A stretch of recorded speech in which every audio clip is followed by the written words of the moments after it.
Hello and welcome to a special presentation of In the Money Media. We are offering coverage of this contest, this qualifier for Monmouth Park's Haskell Day.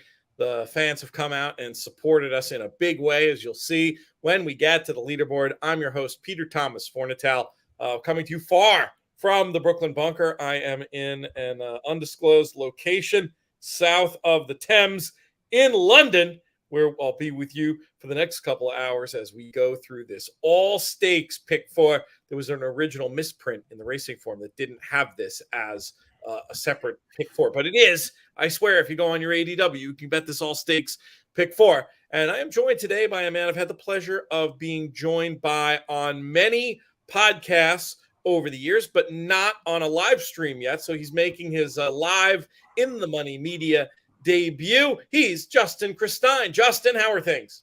Pete, things are great. I'm glad we could bring this to the people. This is very cool. And the Haskell preview contest that's offered on Horse Tourneys is an awesome opportunity too. I jumped in as well. How could you not for what the buy-in is?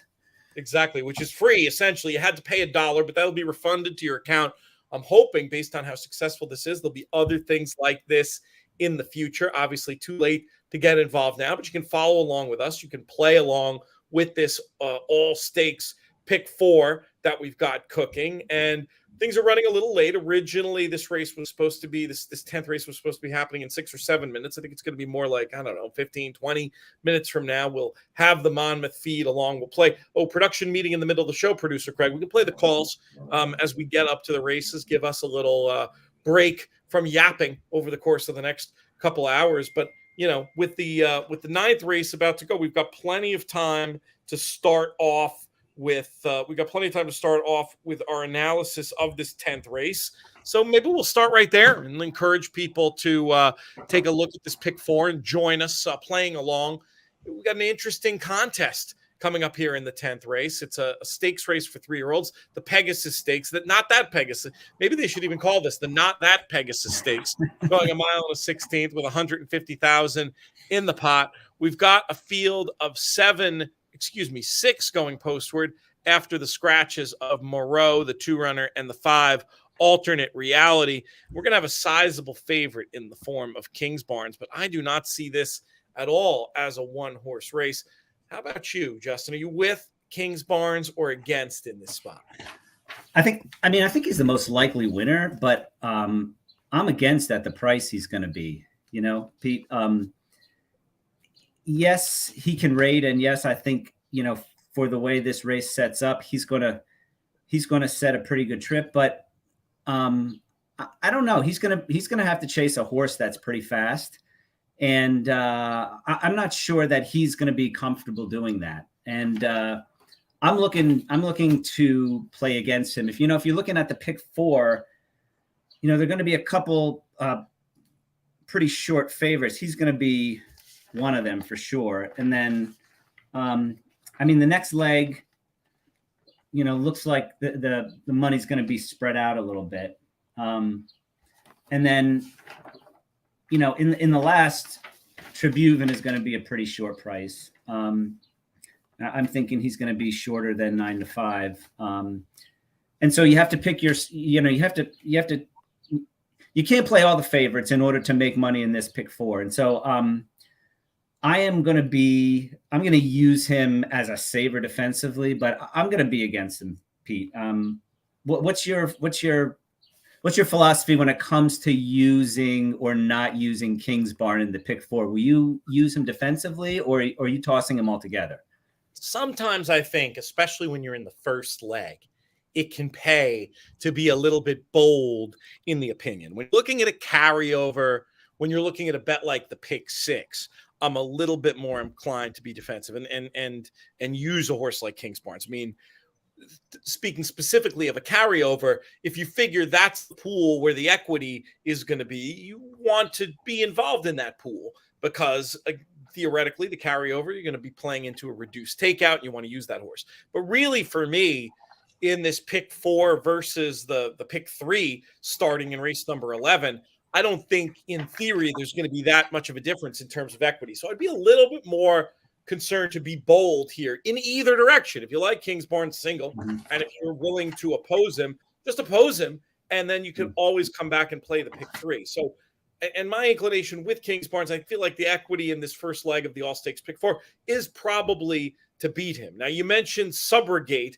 I'm assuming that's the horse you feel like is the one who's going to make this early lead. What do you think this runner's chances are of making the top and holding all the way through on the stretch back out to a longer run? Ran a mile on debut, ran a rock solid second, then won the maiden going 6.5, back out to a mile and a 16th today.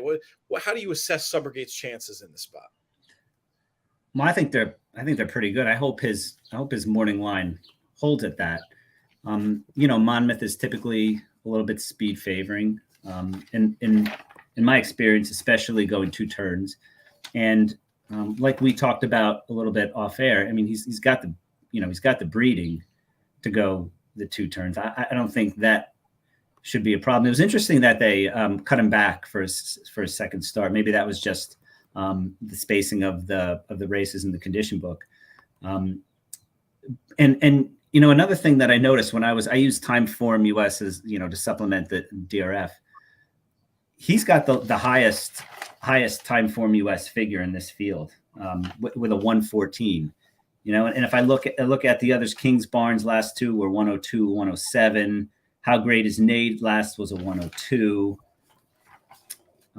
Classic Catch ran a 107 in his last. Salute the Stars ran a 108. So I think he's got all the room to improve.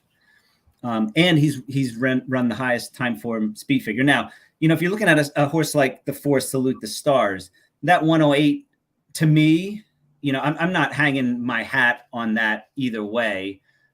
Because I'm expecting a big improvement second time as a 3-year-old. That's usually second time 3-year-old, second time 4-year-old is usually when they make the biggest jump in speed figures. And so I certainly think that horse can improve greatly off of the 108, and I'm expecting them to. And he would be my other choice in that race. I think he's got more speed than he showed in his last. He was inside and he kind of got wrangled back a little bit, and he was pulling and he was in tight a little bit. So I expect him to show a little more speed. I think he'll be forward, and those are the 2 that I'm looking to oppose Kingsbarn with to start off this pick 4.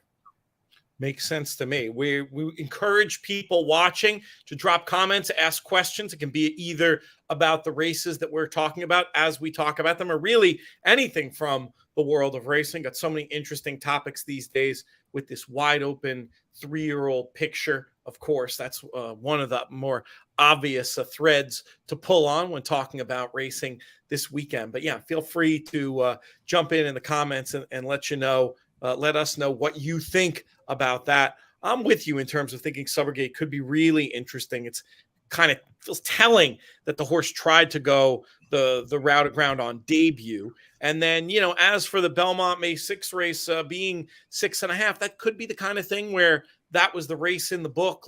I didn't, I wasn't looking at it that level to understand exactly why that spot was chosen as opposed to any other. But I don't have too many questions. This is a speedy sort who's run a couple of very quick races and certainly seems to fit. I mean, at the very least, it's no walkover for Kingsbarns, whose claim to fame, Louisiana Derby, I still think was earned about as easily as a win can be earned in a very soft pace. And you're also looking at a race in Louisiana Derby.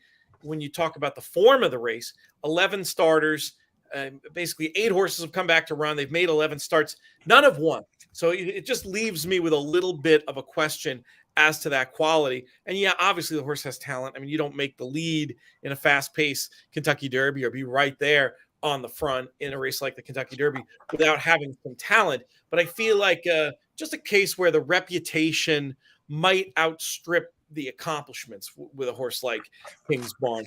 Is that the kind of thing you look at, not just how a figure was earned, but how the field comes back to run afterwards to try to assess the overall quality of the race?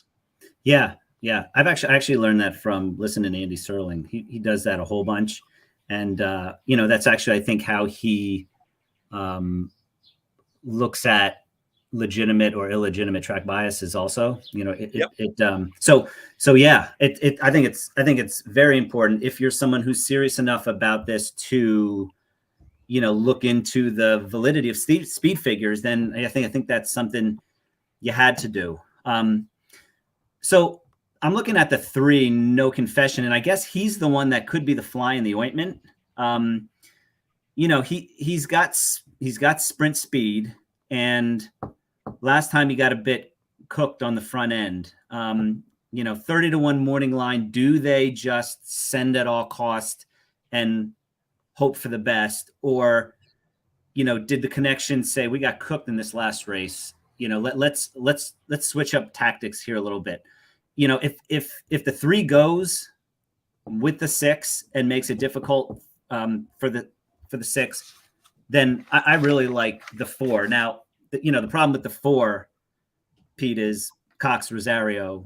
9-2 morning line with the 2 scratches. I think he's going to be probably, I don't know how many horses are there. 1, 2, 3, 4, 5, 6, right? 1, 2, 3, 4, 5, 6. I mean, he could be sub 2-1 also. I don't know. Trying to find value past the 6 is a tough chore for me. But I think maybe if you can beat King's Barn, then it may open up some value for the pick 4, and even in doubles, maybe you have to look at the will pays, but maybe even in doubles. We'll have a live odds board very soon to look at and can start to analyze some of this stuff. Kingsbarn's opening up very short, kind of tilting the board. But to your point, Salute the Stars catching money into the teeth of the right now odds-on favorite Kingsbarns as a 4-1 second choice. But it'll take a minute, and that board will shake out, and we'll be able to evaluate it a lot more. It could suit Rosario too if he anticipates there's going to be that speed with Kingsbarns and Subrogate and maybe No Confession out there. Maybe he'll pull the horse all the way back, because I've always said with Rosario, I like it when he can be coming from basically the way back of the pack, or he can be on the lead. Stalk and Pounce is not the trip I necessarily want from him, but looking at pace figures, he may be able to get that nice closing run and be a realistic alternative. I think Kingsbarns will be bet enough that the idea of including Salute the Stars makes sense. And maybe you play this as the kind of race where you play Salute the Stars to be the best closer, and you play Subrogate to be the best speed. But then, of course, there's also Classic Catch to try to evaluate in here. As far as the No Confession trip goes, I do think, I hear what you're saying about getting cooked last time and beaten by How Great Is Nate, but you're in a stakes race, you're 30-1, you're drawn inside. They're really just supposed to send, don't you think? Yeah. I mean, if I was the owner, trainer, connections, I would send at all costs, and hope that if we beat the 6 to the turn, then maybe they would grab a little bit, and then, who knows, but you're certainly not going to win by grabbing them and passing these horses. Yeah. And so, I mean, and then you would think that if the 3 sent, and the 4 is going to be these as low as I think the horse is going to be, then we have to bring Classic Catch into the equation. What's your view on Classic Catch, Pete? Because I don't know. I really don't know what to do with this horse. They put blinkers on him last time. He was much closer to the pace. We'll see how well. Obviously Arcangelo comes back and wins the Belmont. We'll see how live that the runners in behind him were in time. But I liked his Wood Memorial. I didn't like his Peter Pan with the blinkers on. How do you assess his chances today? I'm a little bit against, and the angle, and I could be wrong about this, because this is an easier group certainly than the last 2 races the Classic Catch ran in. But I think for me, this might be a case where Classic Catch is a little bit exposed. This is a horse that's had 6 chances, and I kind of think we've seen what his quote unquote good race is, and it feels like a race that's sort of in the mid 80s speed figure wise. And meanwhile, you go and you look at the form of Salute the Stars, and this is an angle I usually talk about in the other direction, going from dirt to turf, but it can work just the same in the opposite direction. And that's a horse when they get on a new surface and they improve markedly. I think sometimes the market looks at them and says, oh, this is a horse that's due for regression. But I think what it can sometimes mean is here's a horse that is just found what they want to do. And I think in the case of Salute the Stars, you can maybe make the case that in the second dirt start, second race as a 3-year-old, he could move forward again. And he's got a couple of nice looking workouts. The last work was just the maintenance work, but you look at the speed of the works, 2-back and 3-back, 3-back working with Hit Show, by the way, obviously well-fancied runner. I think that there could be a lot more under the hood from a runner like See the Stars, and I could make you a case that he could be favorite on the square against a runner like Kingsbarns, even without those questions we have. So I'm in this idea that you want to use the 4, you want to mess around mainly with the 4 and the 6 in this spot. I wonder, we haven't talked much about How Great Is Nate. I know, and folks who play Monmouth regularly know Eric Solomon does such a great job for us over at inthemoneypodcast.com. I think How Great Is Nate was one of the ones he landed on in this spot on his A line, along with Kingsbarns. I wonder how fast that race was. I mean, we do have a form example from the Long Branch. We did have one runner to come back and one runner win, but I think in terms of how to realistically bet this, I'm not sure that I want to take 3 runners in my anti-Kingsbarns opinion. And I think I might just want to roll with the 4 and the 6 here. But what about you and How Great Is Nate? Yeah, no, that's exactly the way I viewed it. I don't want to get too spready against Kingsbarn. And, those two, I think, are the 2 you need. I don't know. How Great Is Nate? I watched that race, and so Awfully Cool came back to win a non-winners of 3 lifetime at Parks. And, it feels to me, just looking at his past performance cut, that was the race you wanted to have him. Mm-hmm. It's hard for me to picture him moving forward again off that 91. If you're looking at, if you're looking at buyers, Timeform US only gave it a 102, which is well below some of the others in this race. So, I think last time was the time, and it's hard for me to envision him passing a horse like the 4 Salute the Stars in the lane, when Salute the Stars is going to be in front of him and is, in my mind, a much, much better horse than, How Great Is Nate. So it's hard for me to make a case for him, Pete, Sorry, go ahead. Sure. Yeah. And we're right now we've got, what do we have? We have about 13 minutes to the rescheduled later pushed back post time here for this Pegasus Stakes. And just looking at the probables, yeah, Kingsbarns is going to be a heavy favorite in the double, 33-40 to the 74 of the 4 runner, suggesting he'll be, we're going to see some compression in the odds between where the 3 and the 8 are now. And then the 1 being a solid third choice at $109, with the 6 being 168 and the 7 being 192. So I do think that tells you a tale that we're going to definitely see some compression in the odds. This early win bet on Kingsbarns not likely to be the way things end up. You know what I might do for fun? Because at Monmouth, you have the opportunity to look at the fixed odds prices. And if you're in New Jersey, you can bet these. But I'm curious what they're doing over on Monmouth Bets in terms of the fixed odds for this race, and I'll share those because I have a feeling those are going to be much more indicative of what the final prices are going to be than what we're seeing now in the boat prices.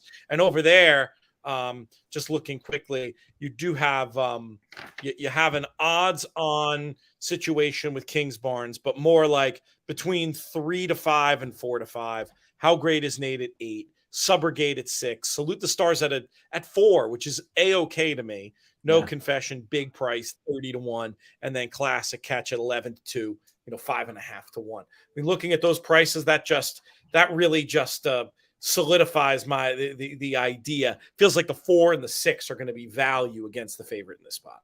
Yeah.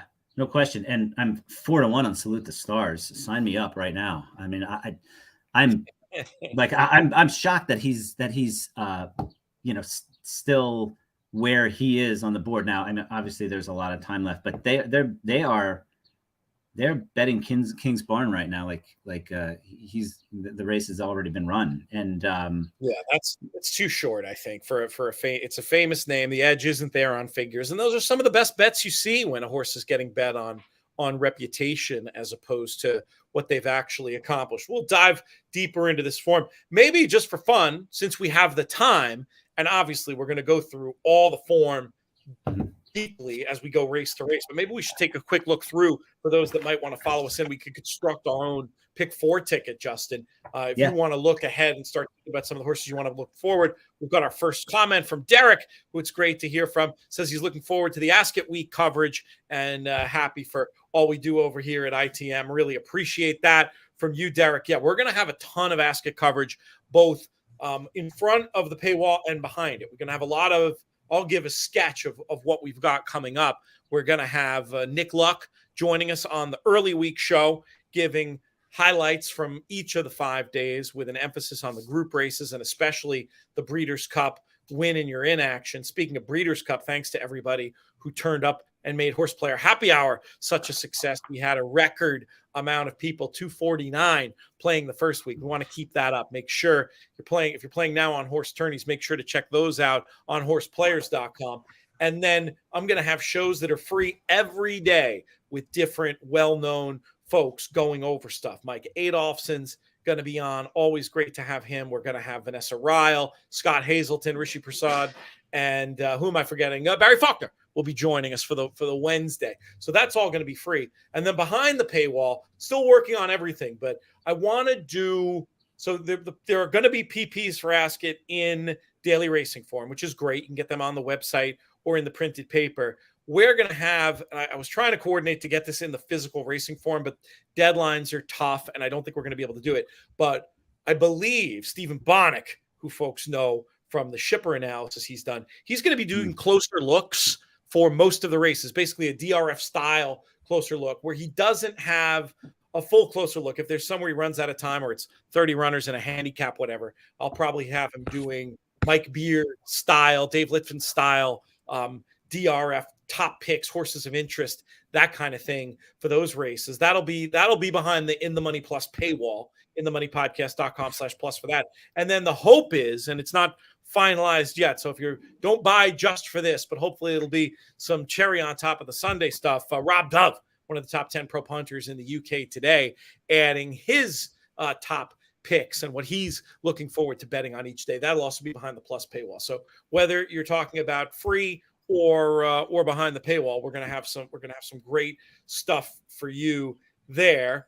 Let's talk about some of these other races. Let's at least sketch, Justin, horses that we definitely are going to be looking to include, starting with the first graded stake that we're going to be looking at. That's race number 11, the Eaton Town. We've got some scratches in here to go over. The 4, Scottish Star, will not be running, nor will the number 7, Hades Lady. But we still have some well-known runners in here, including Malavath and Consumer Spending, and surprisingly, Angina Romantica.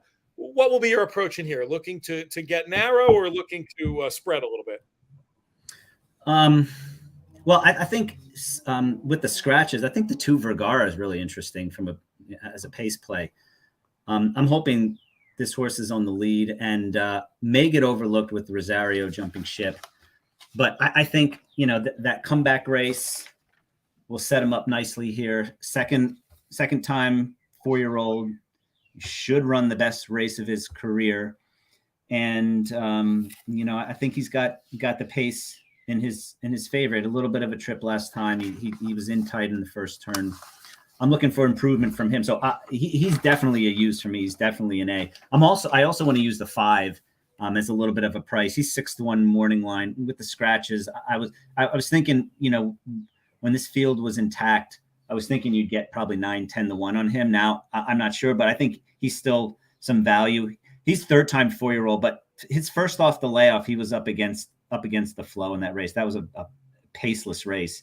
White Beam tried to close into that race. He came back and won at Pimlico. And then in his most recent, the Miss Liberty at Monmouth, he had a whole bunch of trouble. He had a hard time early. It was rank. And then he spurted through a hole in the lane, and he finished really well, and he galloped out well. For a horse to have that kind of energy after expending some of that energy unnecessarily early catches my eye always. And so, he's third time 4-year-old, but he didn't have the run of the race in his two previous tries as a 4-year-old. And so I need to use him also. And then, I think Gina Romantica can be any kind. I don't think Chad Brown would have this horse in the race if she was not ready to run, her top. And just watching her 3 turf races, I mean, she's a monster on the turf. She just exploded in that last race in the QE2 Cup at Keeneland. And, I got to believe she comes back even better as a 4-year-old. This is the Flojo trip. He loves stalking from the outside in turf and dirt races. And so I think this horse is going to get a great trip behind the speed. I envision this horse sitting second or third. And if Vergara doesn't get too easy a lead and they don't underestimate her chances, then, I think this is the other horse I want. So I'm going to use 2 prices with the morning line favorite in this race. And you can make a case for any of them, really. Chad Brown owns these turf stakes at Monmouth. Surprisingly was up against the pace in her last. I actually prefer, surprisingly, to Consumer Spending, because I think she had a much tougher turf trip in last. But Consumer Spending is second off the layoff as a second-time 4-year-old too. Matched that top from her 3-year-old year, and I can see her moving forward. So this is a wide open race, but I didn't want to go all. So I narrowed it down to the 2, the 5, and the 8 here. Did you see Vergara on a lone lead, Pete? I'm curious. This is one of these races. I mean, this is such an obvious point, but you'll never see a better race to illustrate it, right? Where when you're handicapping this race 48 hours ago, both Scottish Star and Katie's a Lady are supposed to be there. And at that point, if you'd said Vergara as lone speed, I'd say she needs a miracle. But, yes. This is why it's so important. And Mike Maloney makes the point about guarding the time between when you have scratches on the day and the first race of the day, making sure you get time to sit and look about how races get changed from the scratches. And to me, this one does get a bit turned on its head as a result of these scratches. And Vergara makes plenty of sense. And I like the fact this is also a really interesting race to use the time form US running style numbers, the sort of early and late pace, because I think they both make you think long and hard about 2 of the runners you mentioned, Vergara and Gina Romantica.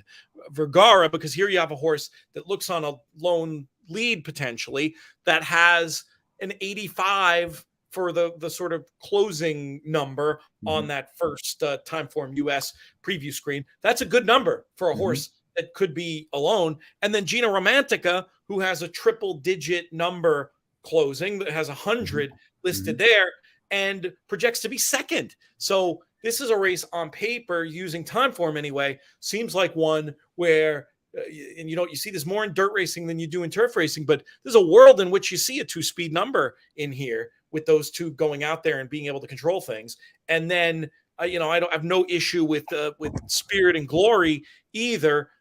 Also, just based on how well you mentioned Chad Brown doing so well in these turf stakes at Monmouth. Well, Falcone has been doing great down at Monmouth as well. So you get, those 3. I like where you're going with that. You're getting connections that you can trust and horses that make all the sense in the world. Hard to rule out the others, but this might be the kind of race, if we can get skinny enough elsewhere, you have 3 A's and then maybe run a backup line through the rest of the field, so that more weighted all is the kind of approach that makes sense to me, if that makes sense. Yeah, no, I totally agree. This is you wouldn't want to get beat by Surprisingly, who's perfectly capable, or Consumer Spending, who's perfectly capable, or Malavath.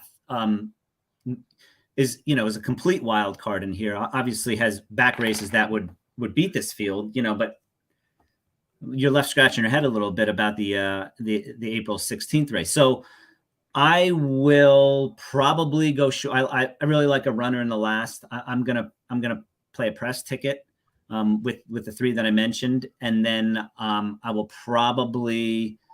I can get a little skinny in the next leg with the horses that I like best. And so I will probably have a ticket where I do spread out and play all these runners, because, I don't normally like to play in all, but when all 6 runners can legitimately win, then I'm not afraid to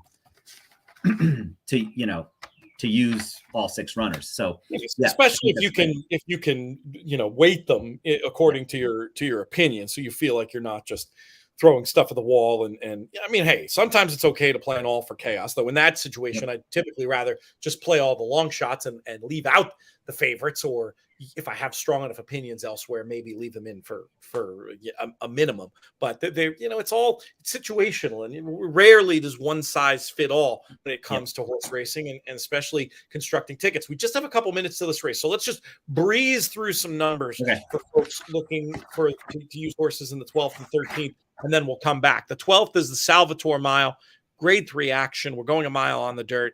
Riding with Biden, the 2 and the 4, Farmo Power, will not compete. Left with a field of 8.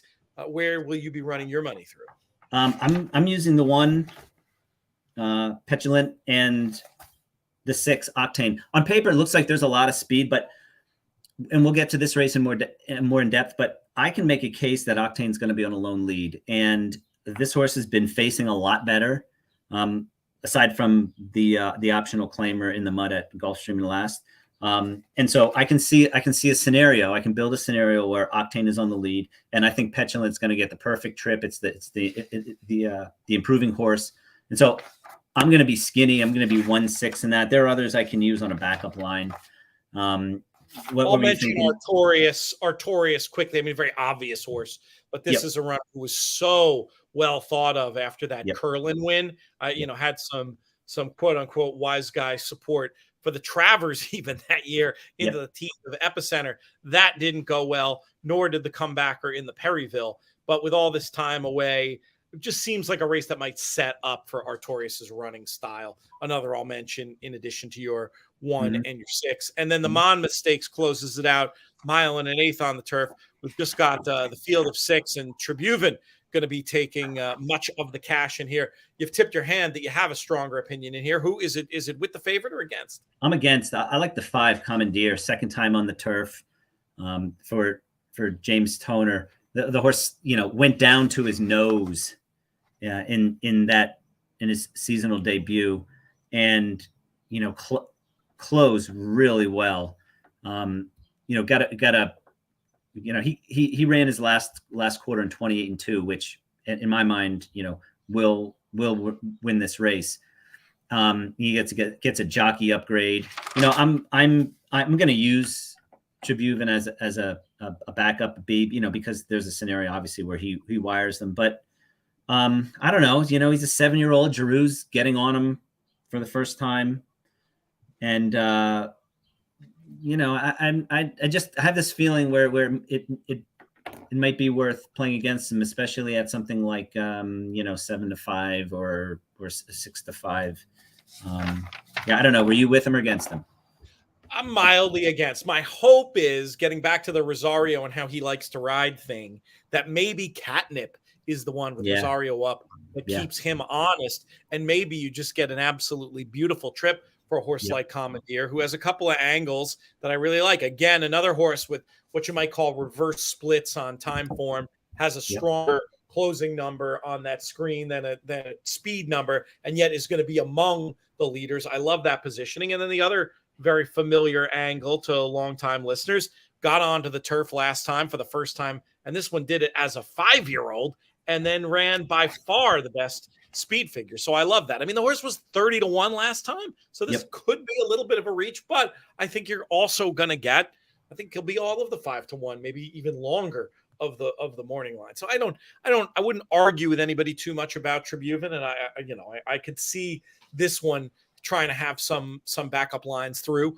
but I do think it's more interesting to try to get your runner home, and also just that Jimmy Toner is, to me, one of the most underrated trainers. They're starting to load here. Craig, we'll go to the call, if you don't mind, when they break. We'll talk for a minute longer before we throw it over to Chris Griffin. But yeah, it looks to me, and we'll see, maybe the odds will level out when they pop here. But if you grab that 4-1, if you had fixed odds potential through the Monmouth Bets app, I'm thinking you're not going to get any worse than what the tote price is. So we're going to send this over to Chris Griffin as we're just about ready to pop here at Monmouth. Feel free to ask us more questions. We're going to watch this race with Chris, and we'll be right back with you in just a moment's time.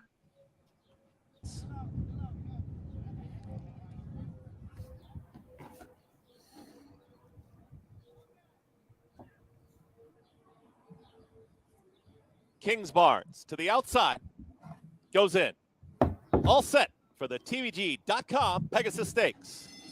And they're off. Squeeze at the start with Salute the Stars is the trailer. Subrogate's got early speed, and it's Subrogate right off to the front. Kings Barnes is going to stalk off of this pace setter. As right there is How Great Is Nate, but Subrogate will take him into the first turn. It's Subrogate who's up by a clear length, drifts off just a touch of the rail. There's Kings Barnes, who's now well settled in second. It's a tough trip early. Salute the Stars is now ranked, had trouble at the start, but is now tugging at Rosario, wants to get up with these leaders, is in fourth to the outside of How Great Is Nate. To the inside here is Classic Catch, who's saving on the ground for Paco Lopez, is now sharing that fifth spot. And the trailer is the big long shot, No Confession, and there's company up front. Subrogate has been confronted by How Great Is Nate.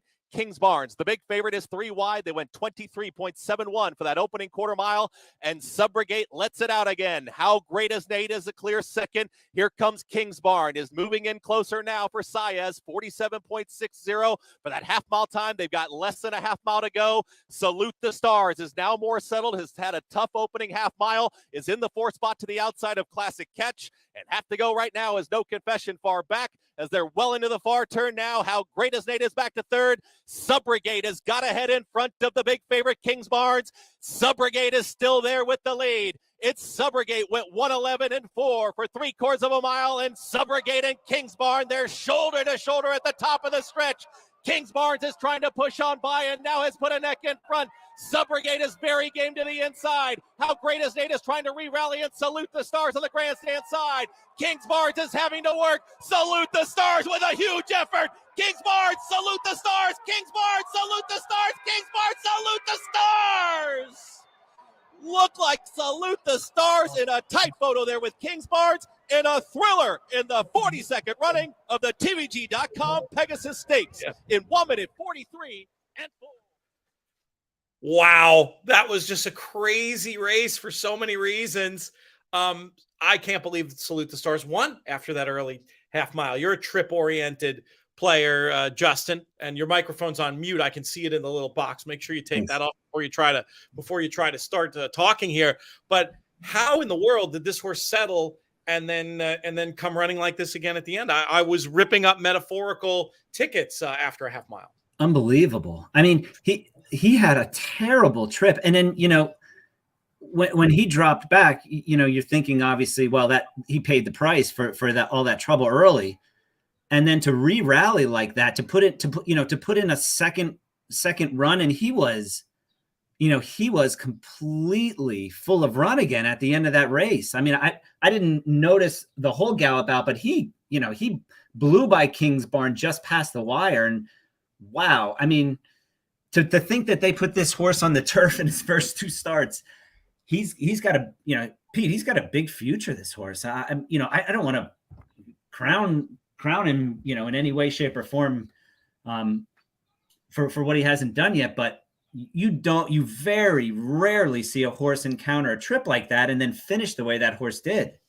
And to me, it's less about the slow break and more about what happened after. In a race like this that was coming apart late, there's a lot worse things that can happen to you than be left. But when you get left and start pulling like a mule and throwing your head around, that's that's wasted energy that usually is going to tell on you. Now, we'll see what the figure comes back, etc. But whatever the figure comes back, I'm willing to mentally give it a bit of an upgrade for this. And it does make you wonder about the turf races. When were those first 2 races from this horse? Is this one of those cases? And this has thrown me off before, where a trainer like Brad Cox will have a runner that started on the turf, and I'll say, well, how good could they be? But yeah, see, this was as a 2-year-old in July and August at Ellis.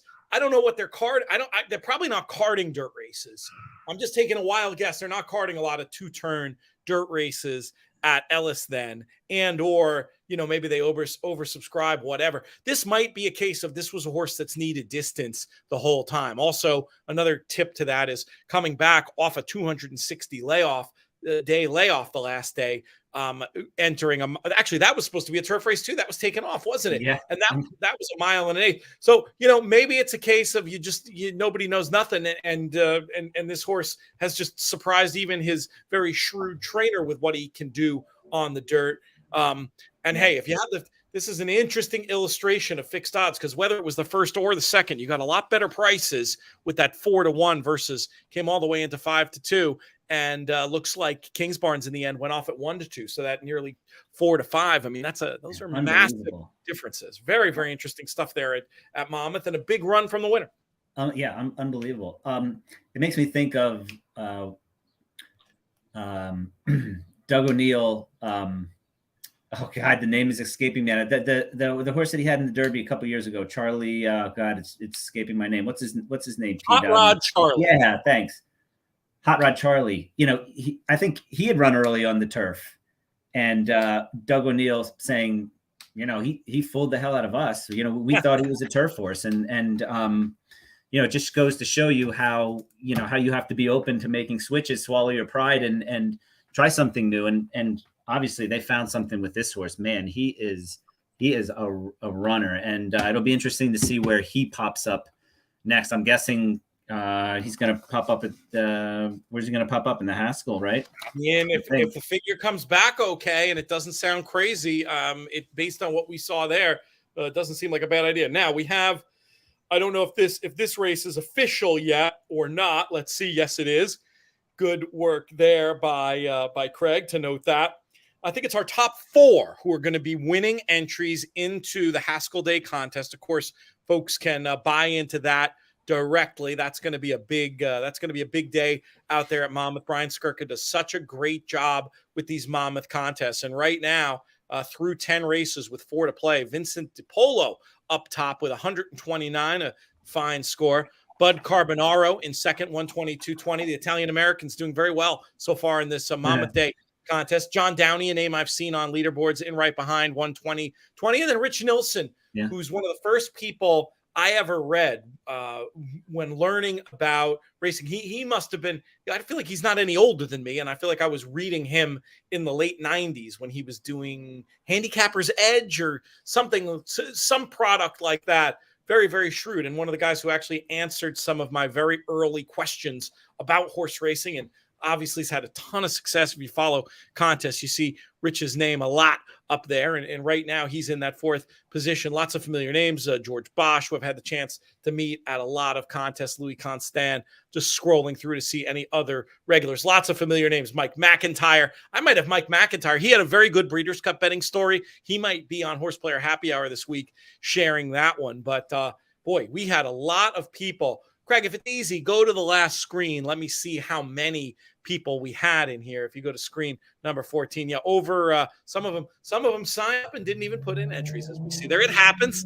You might as well put in all the 4s at that point. But hey, what are you going to do? But 652 entries. That's terrific. Great support from the community, and that's what we want to see when people do a contest like this. And offer a free roll to players. You definitely want to support it, and that's what our playing community has done. We'll see if they try to speed up post times, or if we're going to have a little bit more of an extended show today. It gives us a little bit of time, Justin. We've never really had this conversation. I'm curious to talk to you a little bit about your background. I know you are a trip-oriented player, but I don't really know your origin story of how you got into the game and how that sort of trip-oriented philosophy developed, and all the other things you do to approach the game. Give us a little bit of your backstory. So it was Funny Side Empire Maker, and it was one of my friends who had introduced me to the races. He called me up and said, "Hey, we're going to our OTB. We're all going to put $20 on Empire Maker. Do you want in?" And I said, "Yeah, sure." Which race was this? This was the Derby. Okay, yeah. In the Derby. Yeah, in the Derby. Yep. It was in the Derby, and I'd been betting on sports, since I started college. So this was probably 5 years after I graduated college. Horse racing was not on the radar at all, and so I watched the race, and immediately I was hooked. I went to the OTB the next weekend with him. He had a little bit of familiarity with harness racing and reading the racing form. So he started to introduce me to it a little bit, and man, it just fit my brain, Pete. It was numbers, it was probability, it was being validated for your opinion. It was trying to be, it was all the things that I loved about sports betting. Plus, it was 2 minutes instead of 3 hours, and so it was easy sweat. yeah, and all the way down to the the contrarian approach. Even in sports betting, I was always trying to make a contrarian case, and it was so anyway. The more I got into it, the more I started realizing that the best way for me to understand the past performances was to watch replays. And so I would order racereplays.com. It was like $13 a month.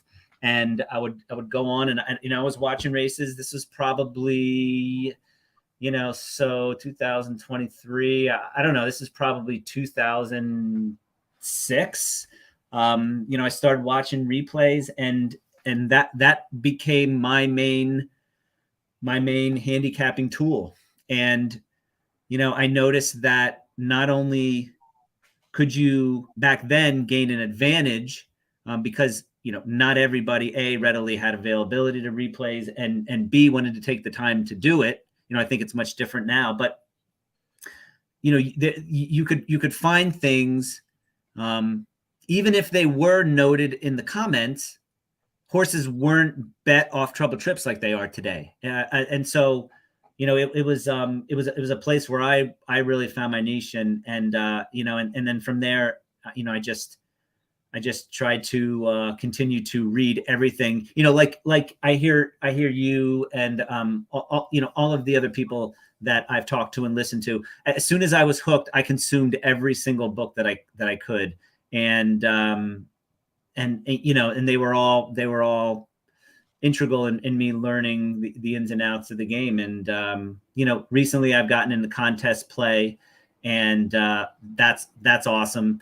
And so here I am, basically watching trips of every horse, and probably multiple races per horse, and dabbling in the contest world, mostly $2 win place right now. But it's been a journey and a hobby that I couldn't imagine being without at this point. Lots of threads to pull on in there. You talk about handicapping, the sort of like meshing well with your personality. Were you I'm just taking a guess here. Were you like a game player as a kid? Did you have other interests that sort of presaged this? I mean, for me, it was tabletop baseball, Stratomatic specifically. I loved like keeping the numbers and doing all that. And chess too, I feel like was something that the intellectual challenge I loved. And I feel like it scratches a similar part of my brain and similar, dopamine rush too when things are going well. Did you have that in common? Yeah, it was baseball cards for me, and we'd my dad and I would line up the baseball cards, by position, and I'd know the backs of all. It was like when I was young, my dad would use me as like a, in the best possible way, would use me as like a party game, like, hey, tell everybody Gary Carter's stats in, 1983, and I'd rattle them all off. And, and so for me, it was the statistics that I gravitated towards. And then some baseball simulation games on, I'm dating myself here, but like as far back as Commodore 64. Micro League Baseball, was that the one? Say it again, Pete. Micro League Baseball? Yes, Micro League Baseball. That is exactly it. And I wouldn't have come up with that name, but we would build our own teams and we would keep stats, and I would get the the scorebook out, the baseball scorebook. My dad bought a baseball scorebook, and I'd keep score of the Micro League Baseball games. Like, what a nerd, but it was like, it was awesome. I couldn't wait to get down to the basement and like pop that on and do it, and then look at the stats. And man, it was amazing. So you have an experience with that also? Oh yeah. I mean, Micro League, I remember vividly. It wasn't Commodore for us. It was, God, what was whatever the first Apple computer we had. Uh-huh. And I just loved that you could make teams. So you'd make a team with like all your friends, and play them against the 69 Mets or whatever. That was a blast. And I love that getting done. But for me, Stratomatic always had primacy from the time I was 11 years old. Getting my first copy of that game. I loved it and doing it. I mean, they were really maniacally keeping all that stuff by hand was I did even beforehand. And it was similar. I mean, there was a time, and now it's embarrassing because like it would take me a minute, or I might not be able to forget all the playoff teams, but the LCS teams even from 2 years ago. But then I could have, there was a long time where I could have told you every baseball team that made the playoffs, back to now. Obviously, it was easier when it was two teams making the playoffs essentially. But back to 1903, I mean, I knew all the intricacies, and that was from, you could blow the minds of people much older than you rattling off the lineup of the 61 Tigers because I'd played them 50 times in Stratomatic. That's right. That's right. Oh man, that's amazing. So it makes me think about asking you this question. For you, was it what came first, the writing or the horse playing, or were they did they happen simultaneously? I was a writer first. I came to the game very late, similar to you, but not. I think most people you talk to have stories about, the most common trope is older relative, aunt, degenerate aunt, uncle, father, grandfather took me to the track when I was young. That's an element in almost every story. And then the other element, which is probably true to you, though not in the case of the Derby betting on Empire, but I'm guessing maybe 5 weeks later in the Belmont betting on Empire Maker, there's always an early win. There's always the one that did it to you. And so for me, I mean, I always enjoyed writing, and the first professional writing job I ever had. And I don't want to run off here too much and miss this next race or anything, but we got time. This is the beauty of them starting late. We can go on some of these tangents, and I'm still coming back to you with some trip handicapping questions. But I remember in college, my father got a job writing the backs of Elvis Presley trading cards. Wow. And it was the most cool writing assignment because it was it was like super structured and unstructured at the same time. It was all these like amazing pictures of Elvis, and then we'd have to come up with the caption. And the story I always tell, and I don't think I've told it on these airwaves, so I'll do the tangent now. It was a picture of Elvis and to my untrained eye, random motorcycle. So I grew up in Port Washington on Long Island, and there's a very famous, since defunct, but I think they still sell the t-shirts, motorcycle shop called Ghost Motorcycles. No joke. I'm obviously in the hotel room here. My bag is behind me. There's a Ghost Motorcycle shirt in that bag to this day. So I went down there, and I just, I was like, hey, I'm working on this project. And the guy I showed him the thing, and he was like, oh, I wish I could remember the specifics. It would make the story so much better. But it was basically like, that's the famous 1955 Harley, And he had all these details, and he pulled a book down from the shelves that had something about the bike, and I think it even mentioned Elvis. And so all of a sudden I had my 250 words was a great writing assignment. I was so happy with how it came out. And that was the first time I bought I was like, I got to do something for this guy. That was my first Ghost Motorcycle t-shirt, long since disintegrated back into the earth. I now have a replica. But yeah, so I was a writer, and then, Frank Scattoni, who's still very active, does stuff for us at In the Money, does the wonderful write-ups over at santadita.com. He and I, this story I've told many times, so I'll do the abbreviated version, happened to sit next to each other at Simon & Schuster. And for us, it was a Derby just a few years earlier in 1996. It was where we ended up, the OTB across the street in Rock Center, and making bets on those, and eventually leading to our big score in the Belmont with Editor's Note, who I swear wasn't a hunch play, even though we did work in publishing. See, we thought this is how, we didn't know what we were doing. We thought since he was closing so well in the Preakness, that meant he was sure to relish the longer distance of the Belmont. Anyway, watching in retrospect, Skip Away had one of the worst trips ever in that Belmont, was by far the best horse, and Editor's Note got incredibly lucky. But we didn't care at the time. We were still able to cash those tickets. What was I'm just assuming there is one. What was your early hit? Was it the Empire Maker Belmont? It was. In fact, I remember we were at the OTB, and I was still very much a neophyte, obviously, and I was with my buddy and a couple of his friends, and he's saying to me, Empire Maker cannot lose this race. He cannot lose this race. And, he convinced me, and I can't remember what he went off at, but I thought 5-2, I think. 5-2. Yeah. And that's what he kept saying. He said, I can't believe he's 5-2. I can't believe he's only 5-2. And so I made a bet there, and, and was it like in the middle of a thunderstorm? Was it terrible weather? God, I don't remember the weather that day. I don't remember it being bad, but it wouldn't shock me. I may have, I may have put that out. No, I think it was.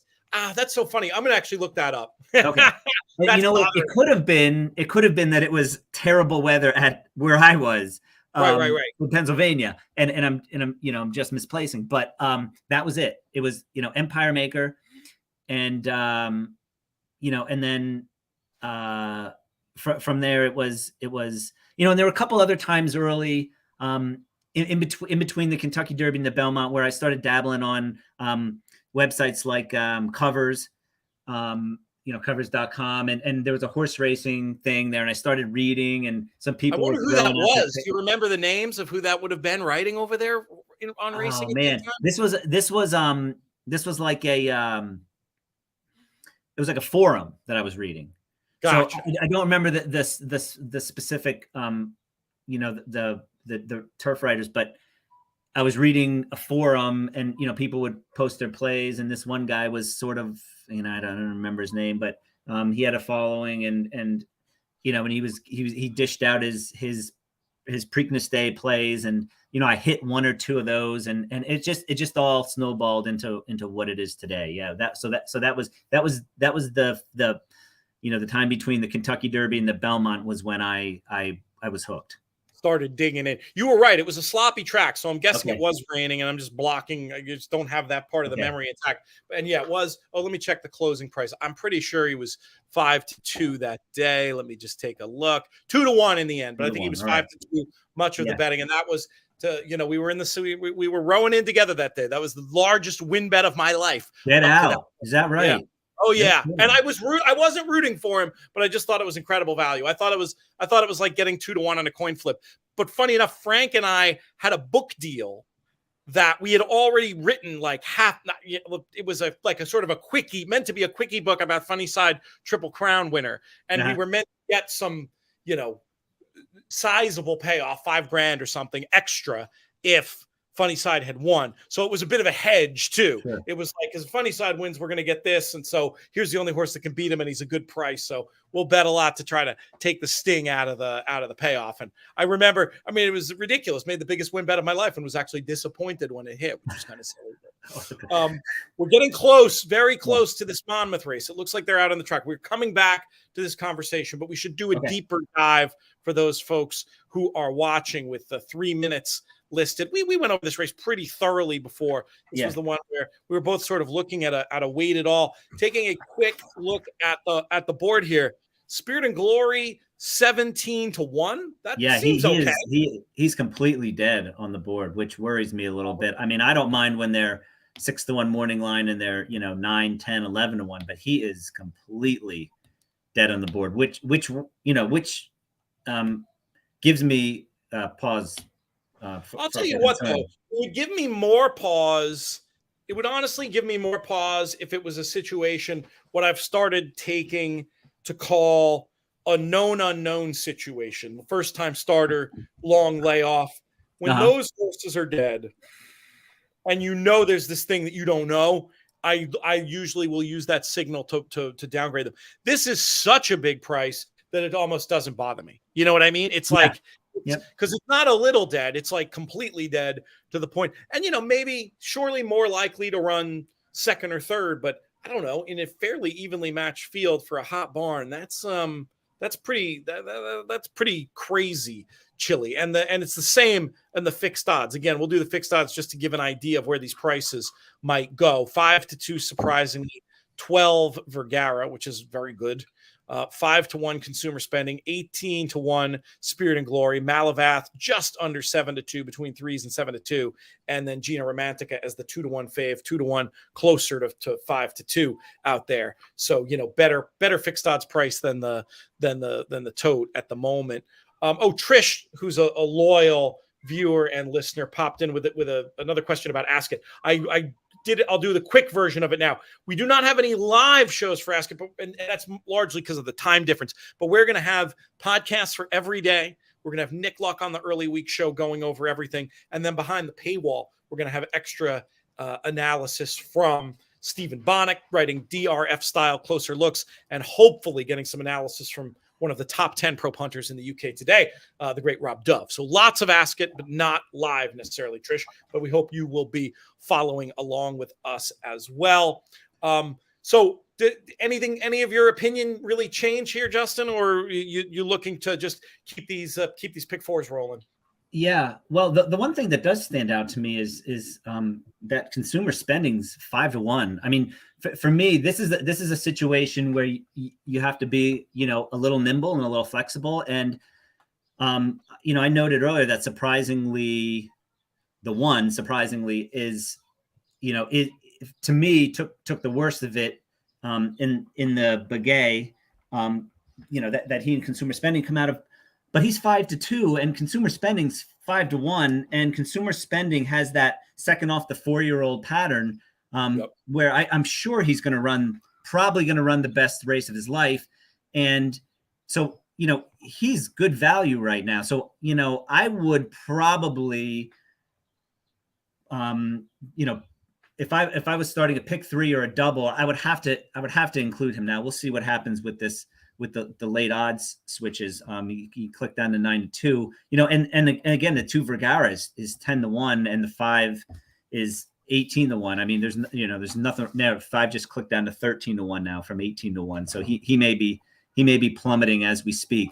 And then I don't hate the idea of going back in here with some more pick 3 tickets, 2-5 on top, and then maybe playing them under. I mean, heck, you could almost play all over 5, or do it in a weighted way in case one of these shots runs second, because I just don't see that much difference between them.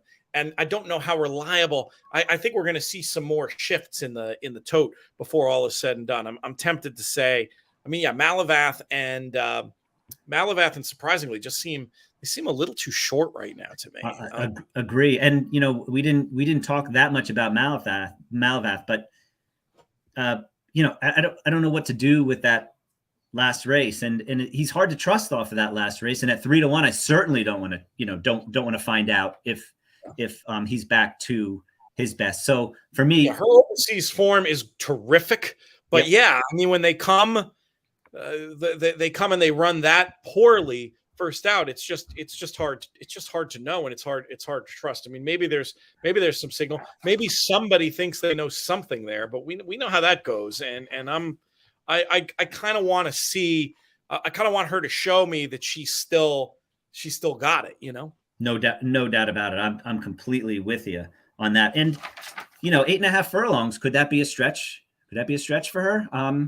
I think how do you evaluate her on her form in the U.S., but also her European form? I mean, you're much more adept at that than I am.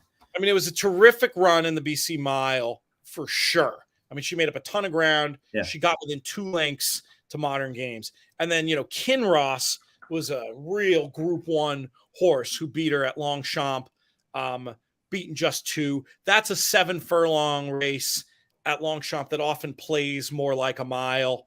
And then you have, she did well enough going 7. Those are testing 7s over there. So I'm pretty sure the distance won't be what gets her. I think it's really just a case of, it just, I don't know, it's wonderful when I can see a bad race and feel confidently tell you why I think it was a bad race. I'm absolutely willing to forgive. And when you can avoid, so-called top sheeting, that's some of the best plays in the game. But when there's no reason really to explain it away and they're bet, I don't like that. I don't like that one bit. Yep. No, I feel the same. And, I think, okay, so here they go. They're going into the gate. Yeah, let's send it back to Chris and we'll chat more after the race. We'll see if we can get one of these long shots up in the number. And they're off in the Eaton Town Stakes. Speed to the inside from Vergara. Gina Romantica is with her, and consumer spending from in between horses. Tightly at the rail is going to be surprisingly. It's a moderate early pace here for Vergara. Jorge Ruiz will slow it down. Vergara under a tight hold is up by a 3/4 of a length. Gina Romantica is right to her outside from second, and saving all the ground will be surprisingly and Taco Lopez in third. Behind that is Sammy Camacho, and consumer spending there in fourth. Spirit and Glory and Malavath. Behind a slow tempo is the trailer. It's Vergara up front. 25.36. Vergara will take him to the backstretch. Tight hold still on Gina Romantica's right there in second. Surprisingly, is right in behind this leader from third. Consumer spending is to the outside, is in the fourth position. They're now 3 lengths in front from Spirit and Glory. And now getting the hurry up is Malavath and Joel Rosario. They're 6 off the lead, but they start to inch closer. 49-3 for that half-mile time. Vergara has had it all her own way. It's Vergara with less than a half mile to go at 10-1. Vergara with Gina Romantica right up alongside, is within a half length of the leader. Surprisingly, still in the fifth, Silks is looking for room here in third. Consumer spending is right to her outside. That's the leading 4. Spirit and Glory, Malavath behind this slow pace. They went 113.50. Vergara at the top of the lane has got the lead. Gina Romantica now sprints after her. At the rail is surprisingly looking for that seam, and consumer spending 4 across the course. Vergara's trying to gut it out for a final furlong. Consumer spending to the outside. Vergara's game, but consumer spending is best. Consumer spending wins the Eaton Town. Surprisingly up for second. Then came Vergara, followed by Gina Romantica in 1 minute, 42 seconds flat. Oh, good. We got a nice run for our money there. Yeah, we did. Yeah, we did. Yeah, we did. I mean, you couldn't ask for any more. 25-1, 49-3, 113-2. She just they just outfinished her. Got a head start and just got out kicked essentially. And if it's a pure front runner, that might have been a situation where you'd almost say they went too slow. No chance of getting anybody off the bridle. They just sort of cantered around and turned it into a sprint. But Vergara, a motion runner that's supposed to finish, like I have no problem with the ride. I think they did everything right, just didn't get the job done. And I thought that surprisingly was going to get that rail run to get it done, but consumer spending was just too much. And a pleasing price there, 9-2. Yeah, in the end. A great price. Look at that, bet down to 6-5. Surprisingly, unbelievable. That's wild. And probably a good fade on Malavath, all things considered. Yeah, we got that one right. And it just goes to show you that you have to be, you can't be, if you're playing race by race, if you're playing verticals, or if you're starting horizontals in a race that's in the pick 4 that you already played, you have to be a little nimble. And I would not have included consumer spending at 7-2, 3-1, but at 5-1, 9-2, I think that horse was definitely worth considering because of what she was out on the board. And and Vergara, I think that was I would make a win bet on her again at 10-1 because I think her chances of winning were better than a 10-1 shot. And so sometimes you make a good bet and lose, and sometimes you make a bad bet and win, and everything in between. So this is a good race to talk about from a betting board standpoint. Yeah, it was very, very, very interesting stuff going on there, and numbers flying all over the place. Did you end up having consumer spending on any of the pick four stuff you put through? On one spread ticket that I have, the 1 in the 6 in the next race, and then the 5 singled in the last. Okay, so you just got to be what we say in that situation. You just got to be right. You just got to be right. And of course, what I would have rather had Vergara or Spirit of Glory. Yeah, but I got something alive to this horse. Yeah, which is great when it's not your main opinion. As soon as that goes official, Craig, we can go ahead and we'll throw that up, and then I'm going to go back. I want to ask you some follow-ups about the trip handicapping stuff, but we'll wait for the race to go live, and I think it just did. And there it is. And we are looking pretty similar, but a little bit of movement, a little bit of hopping around. Vincent DiPolo still in the lead. John Downey moves to second. Bud Carbonaro in third, still in position. And Louis Constant, one of those names that I name-checked earlier, now into that fourth and what I believe is the final money spot.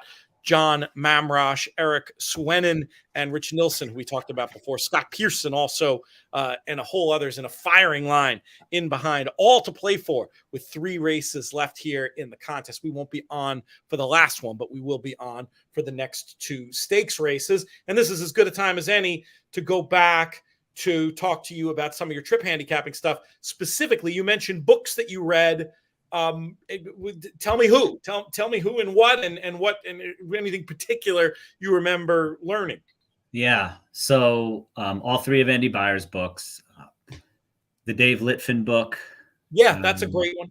That's a great one. The Mark Kramer book, not Kinky Handicapping. He put one out after that about value betting. Handicapping. And for a while, when I was before I was married and had kids, I was using that. He does a he does a spinoff of Make Your Own Morning Line, where he gives you some examples of you label your top 4 choices with varying odds that equal, I think, 80% of the win possibilities. And then the rest, are basically non-entities, except if something really, really out of whack is going on the board. So I did that for a while. That was really impactful. I mean, that really taught me to hone in my inner computer, if you will, I have a value line in my mind now. I don't have to write it down anymore. But that was very influential. And then, Brohammer, of course. Now, which book? So I then got into the feet per second thing. Pete, which book was that? Do you remember? That's probably Brohammer. That's probably Brohammer. Yeah. Okay. Yeah, so it's handicapping. Yeah. So I'm not a computer modeler, and I just know the basics of Excel and sheets and those things. But I had a friend, actually my brother-in-law, who was pretty proficient at it, and he helped me out a little bit. And for a while I did that. That's pretty tedious. Again, that was when I had a whole lot more. You were doing it by hand? You didn't use software? I was doing it a little bit by hand, and then he set up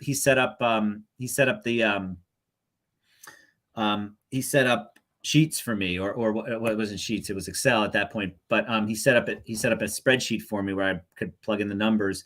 But I still had to do some work, and I wasn't using software. And so, I did that for a while, and then, of course I read Brad Free's book. I read your book on betting with the bet with the best. Is that what it was called? That was No. a compilation from DRF that was very good. But my first book would have been Six Secrets of Yes, Successful Bettors. Six Secrets of Successful Bettors, where you interviewed. I read that, and then I read your when I started dabbling, and this was even before I started dabbling. But I read the Winning Contest Player. Is that what your book is called? Yeah. And that was great. That was sort of a jumping off point for me. It gave me some baseline knowledge on where to begin, and then the most recent book I read was you and Mike Maloney, and nice. Yep. And that was. I wasn't fishing for you to name check three. I know you weren't. But I have to give you some props. I have to give you some props because being honest, I read all of them, and awesome. As I think as many as is the case with many horse players that really just start to fall in love with the game, you have an insatiable appetite for just learning all you can about it. And, some of the things are not relevant anymore, but some of them all. I still remember you asked me about things that I remember. I still remember Andy Beyer talking about a horse with no speed, flashing speed the first quarter of a race for the first time, and then coming back the next time on that horse because it signaled the horse's either revival or a renewed level of fitness. And so, it works, maybe 2 out of, 50 times, but those horses are most likely huge prices. And you do see it happen sometimes. In fact, Mike Harrington used to do that with horses in Southern California. I strictly followed Southern California when I was younger and first getting started. And a horse would show speed and fade, and then he'd take the blinkers off, and the horse would come off the pace. And this is anecdotal. I don't have numbers to back it up, obviously, but they would well outrun their odds next time. It's just a pattern that I learned. I sort of it's derivative from what I learned of Andy Beyer in one of his books. So yeah, I read all that I could, Pete. The Beyer book that I think, they're all worth reading because he's a wonderful writer. I think that's sort of his hidden skill is what a terrific writer he is.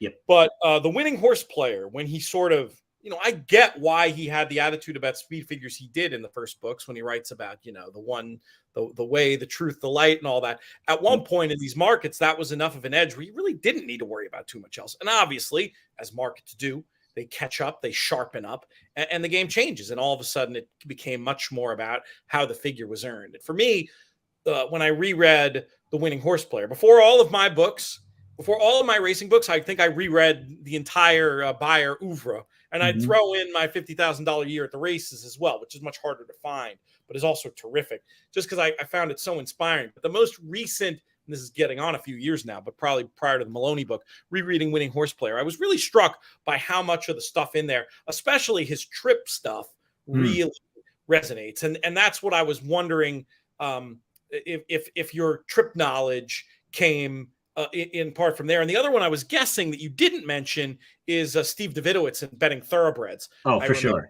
Yep, for sure. Yep. I left that one in. Yep. Trips. And obviously there's a parallel there between Davidowitz and Beyer, who worked together very closely. Yeah. The trip handicapping, I think for me, if I know myself as a learner, it's that I'm much more visual, and my listening comprehension is terrible, and that somehow relates to me not just getting a full picture of the horse by looking at the past performances, but I have to actually see the horse move through a race, and it gives me a much better indication of in some cases the quality of the horse, but in other cases just how interested the horse was, the body language of the horse, the horse's ears, the gallop out, where did the horse switch leads, when did the horse switch leads, and all that comes with watching tons and tons and tons of replays. But I think it all goes back to, for me, being able to better understand each horse's past performances by watching the races. It visually helped me understand how capable the horse was going to be of competing in the race today. So for me, it was that. And then, I was always in all of the figure making process. I wanted to attempt to do it, and it just felt so overwhelming to me. And I actually did make time charts for all the races in Southern California when I was young, and I never got to. It helped me understand each race in the winter at Santa Anita, but it never evolved into figure making per se. Andy Beyer saying, go into a room with a bottle of bourbon or a bottle of scotch and do, just do the, yeah. I love that line. It's so romantic. It's so enchanting, it sounds so I don't know, so Mad Men, but it did sound like, man, that's something I wish that I could do. Did you ever dabble in speed figures, or did you ever have a desire? I don't even know if it was a whole meet. It was probably like a month or two at Santa Anita one year. And I have to say, even though I did not stick with it, going through the process was unbelievably helpful. But where I got what with it was less about, especially in a day and age where there's so many good commercial figures available. It was less about my ability to come up with a better figure, because I don't think I did at all. But the process of looking at races and paces and finals, that experience, it evolved into something I do to this day, which you might call race review when I'm playing seriously, which is at the end of the week, go back and we're not sponsored by Daily Racing Form, but you'd think we were if you listen to our conversation today. Yeah. You go back and you look at Timeform US using the rudimentary but not inaccurate. Deduct 20 that and the buyer, and just going through and looking, well, which races are they in lockstep and which races are they different, and which races maybe were different horses aided by flow. And for flow, I use three different things. I'll use the racing flow data, racingflow.com. I still think that's terrific and something I incorporate. I'll use the time form coding. I use the charts and or my own visual rewatching of the replay. Sometimes you can see the pace collapsing.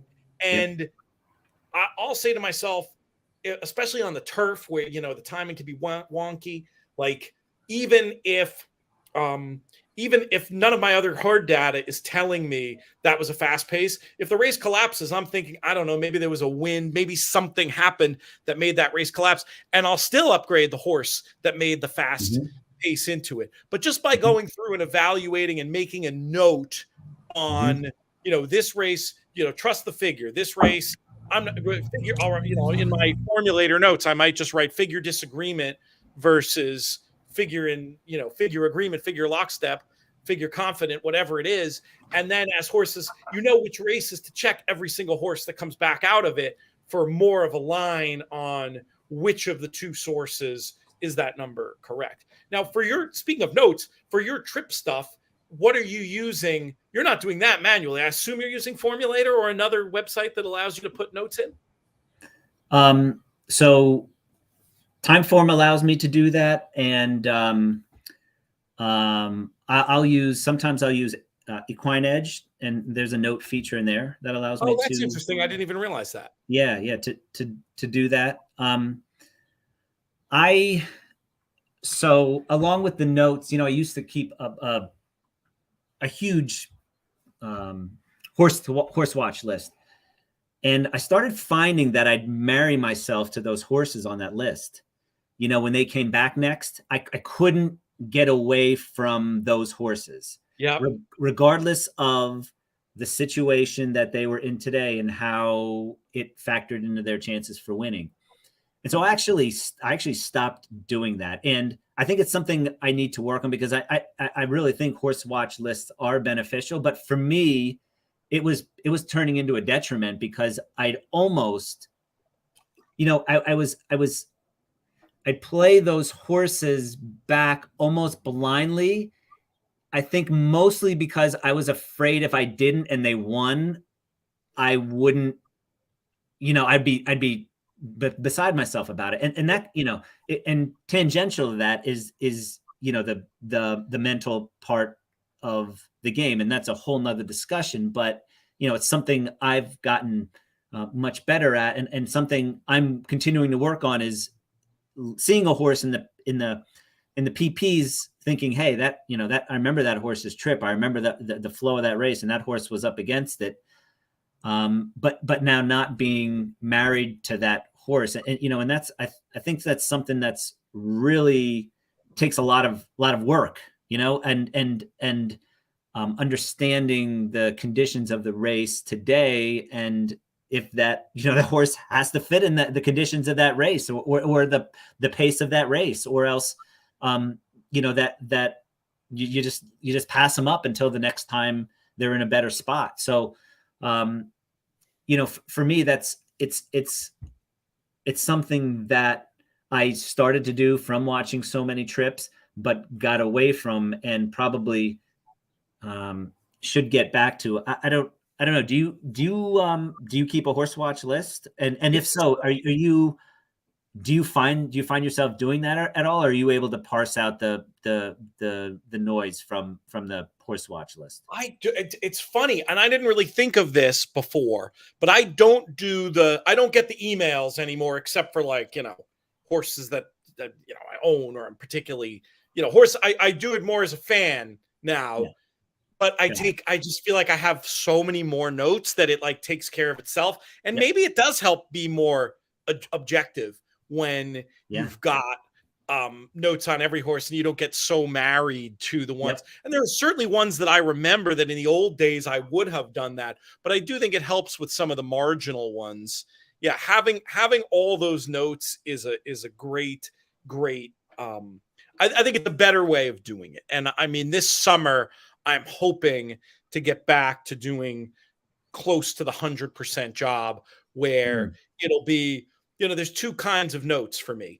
And I think it's important to put notes in the aftermath of a race, because, it's so fresh in your mind, and you watch the replay and you could do it. But for me, doing that and then going back and doing that race review process at the end of the week, doing both of those things, that's really the way to do it, because you just see things. You'll say a horse, sometimes you see a horse didn't finish, and because you're not really fully aware of how fast the pace was, or it wasn't obviously a race that was coming apart at the end. And if you just rely, especially when if you're betting, I feel like I'm just more objective. I'm more objective a few days later, but I don't want to compromise the immediacy of it. So I try to have my cake and eat it too, in that sense, if that makes any sense. Yeah, no, and I totally agree. That's the best way to do it. And I've actually never, by the time I got into taking trip notes thoroughly, I no longer had the time to sit down and watch each race and trip the horses as the race is going on. So I do the latter.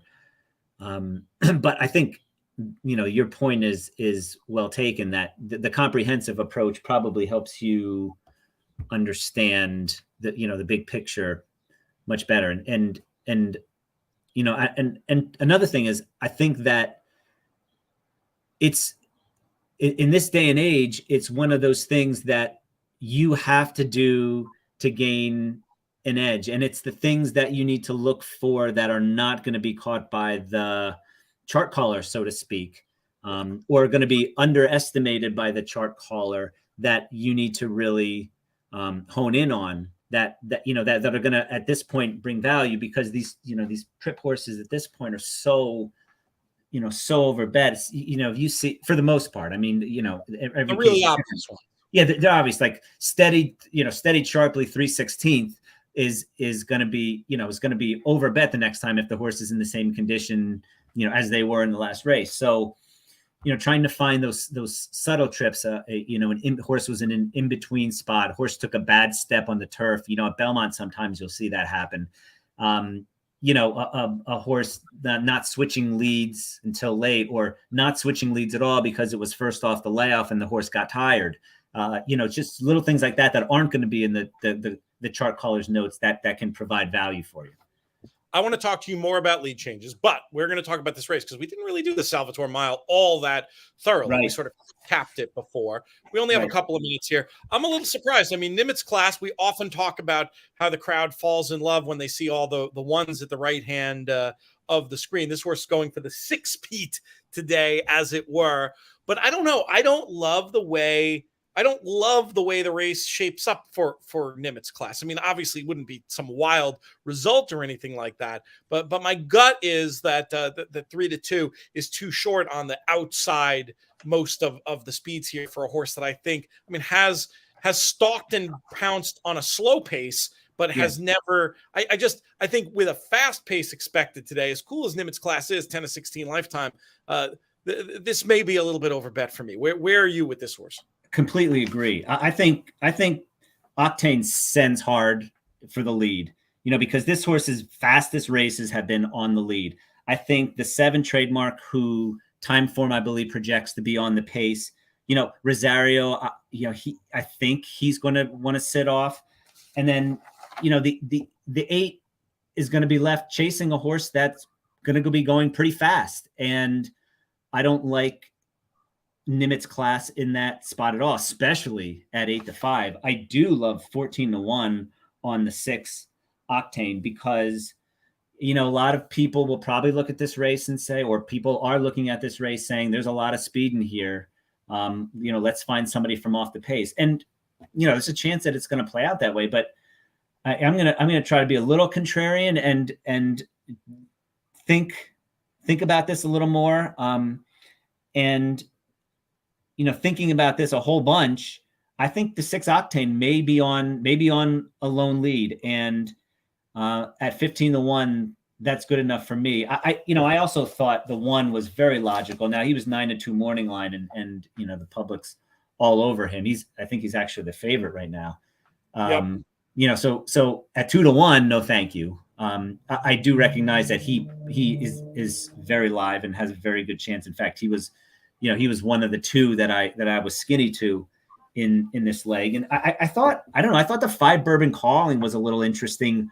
I don't know if he can win, but underneath, Pete, I think, that you can just toss that Westchester. Number 1, it was versus Repo Rocks and Zandon and Weyburn, who, are just way better than the horses that he's meeting today.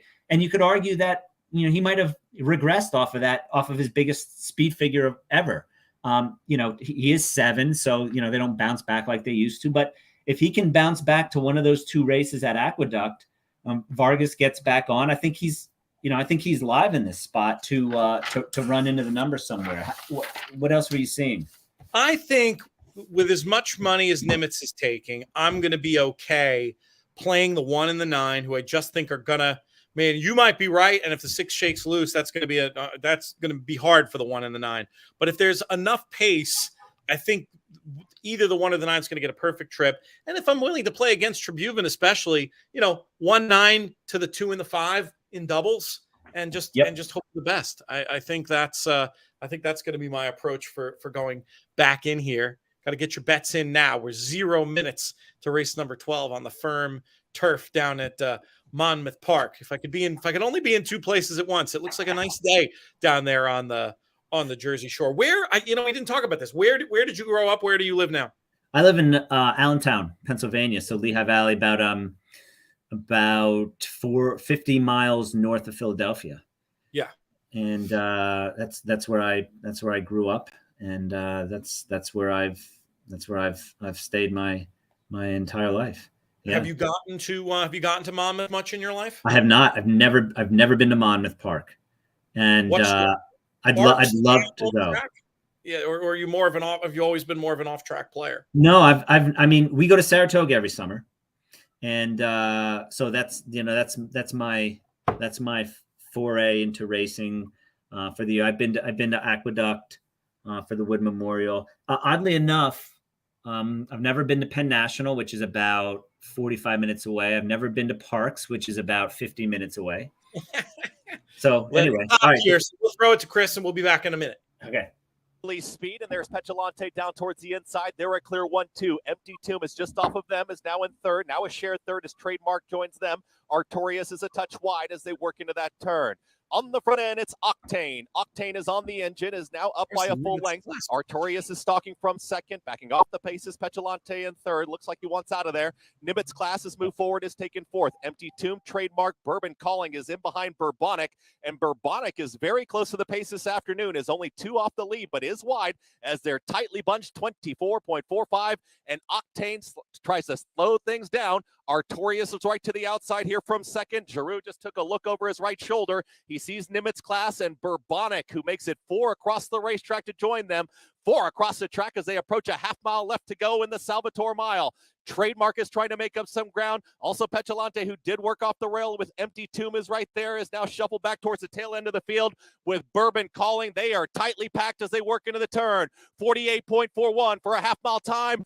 Octane is still there. Here comes Nimitz Class, and Nimitz Class is ranging up 3 wide as in hand. Artorias is under a full drive in between horses. Petulante in the orange sleeves is looking for a way out. Bourbonic is losing some ground. They are 3 across the racetrack as Nimitz Class is trying to put it away. Artorias, Octane, Petulante, Bourbonic, Trademark in the blue cap. It's Nimitz Class who's very game. Petulante gaining with every stride. Trademark trying to catch them both.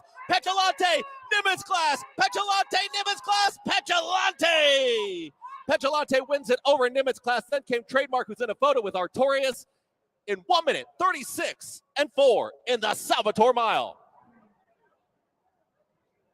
Nice work there. Nice work there by Saez. You know, we didn't really talk about that, but that was always going to be what he had to do. And I hope the horse is all right there as he hops right off. But getting the horse off the rail and being able to get into that position to finish. One other sort of trip note just off the top of my head, Artorias much closer than I thought he was going to be, and that appeared to take the sting out of his finish. That could be the long layoff. You know, you'll see that sometimes where they get very, very fresh. Winner is the one, Petulante, second the 8 Nimitz Class. Luis Saez. Sure where that was coming from. It wasn't in the picture. It's not supposed to do that. But anyway, it was to me the story of the race. Great ride by Saez, and Nimitz Class ran great. I mean, was going to win if Saez wasn't able to weave that magic, and we got such a big run from He was saying Chris was saying Petulante, so we'll go with that for the one runner who got the job done, and a good pick by you, even though it didn't pan out with the way the pace unfolded, where except for unexpected speed from Artorias, Octane was pretty loose on the lead there. Yeah, he was, and you know that's one of those cases where you're just screaming for the jockey to just let him out a notch. You know, let him roll, and he grabbed, and then this is like I've learned this from listening to Paul Matisse. The fractions might not point to this race, being a fast-paced race, but it's certainly heated up at some point in the middle of that race, with those 4 horses challenging each other for the lead. And, Luis Saez just raiding this horse off and then swinging out in the drive. But it's, just use the horse's speed and go as fast as you can, as far as you can. And, hope that, play come and catch me at some point. In the race. So I don't know. Yeah, it was right design, wrong execution in the end. And sometimes that happens, Pete. You got to live with it. Good for your pick. Good for the pick 4, though. Yeah. Of course. That horse will probably have a little bit more juice, I would think, at the pick 4. We'll have some. We'll have some probable pace. Jack makes the point about how well Nimitz Class ran. Very hard to argue. Lon says hello out there in the world. We'll say hello back to you, Lon. Give us some comments. We got, I don't know. They have been speeding things along here, and we'll see what happens. But we do have time for some questions, etc. As we have one more thing, lead changes. I want to talk to you about lead changes, Justin, because it's an area that I see it in races. But I don't feel like I confidently use it in my trips going forward as much as you do. And I want to ask you just what I understand what they are, but Yeah. what they indicate? How do you use lead changes to predict what's going to happen in the future? Yeah, it's a great question, because I think it's it depends answer, right? It is a depends answer, and it depends on, the horse's fitness level, and it depends on if it's a young horse or an older horse. Like if I see a horse second or third off the layoff and it's a seasoned horse and he's not switching leads in the lane, to me that's a negative. If it's a first time starter and he doesn't switch leads down the lane, or he flip flops leads, to me that's just noise. There's no signal in that at all, because the horse is just learning the race. And, also if a horse is first off the layoff and the horse doesn't switch leads, sometimes that's an indication that the horse is tired, and you can use that to your, advantage. Maybe that signals to you that the trainer did not have the horse cranked up if he doesn't switch leads in the lane. And I learned this from, actually Bruno DiGiulio. I learned this from, it was a couple years back, and he noted that, so again, it's like trying to get information from anybody you can who you think knows a lot about a specific thing in horse racing. And, I think he knows a lot about horses, workouts, and, Sure. just the way a horse looks visually. And he was on a couple places saying how Jackie's Warrior, I think it was leading up to the Breeders' Cup.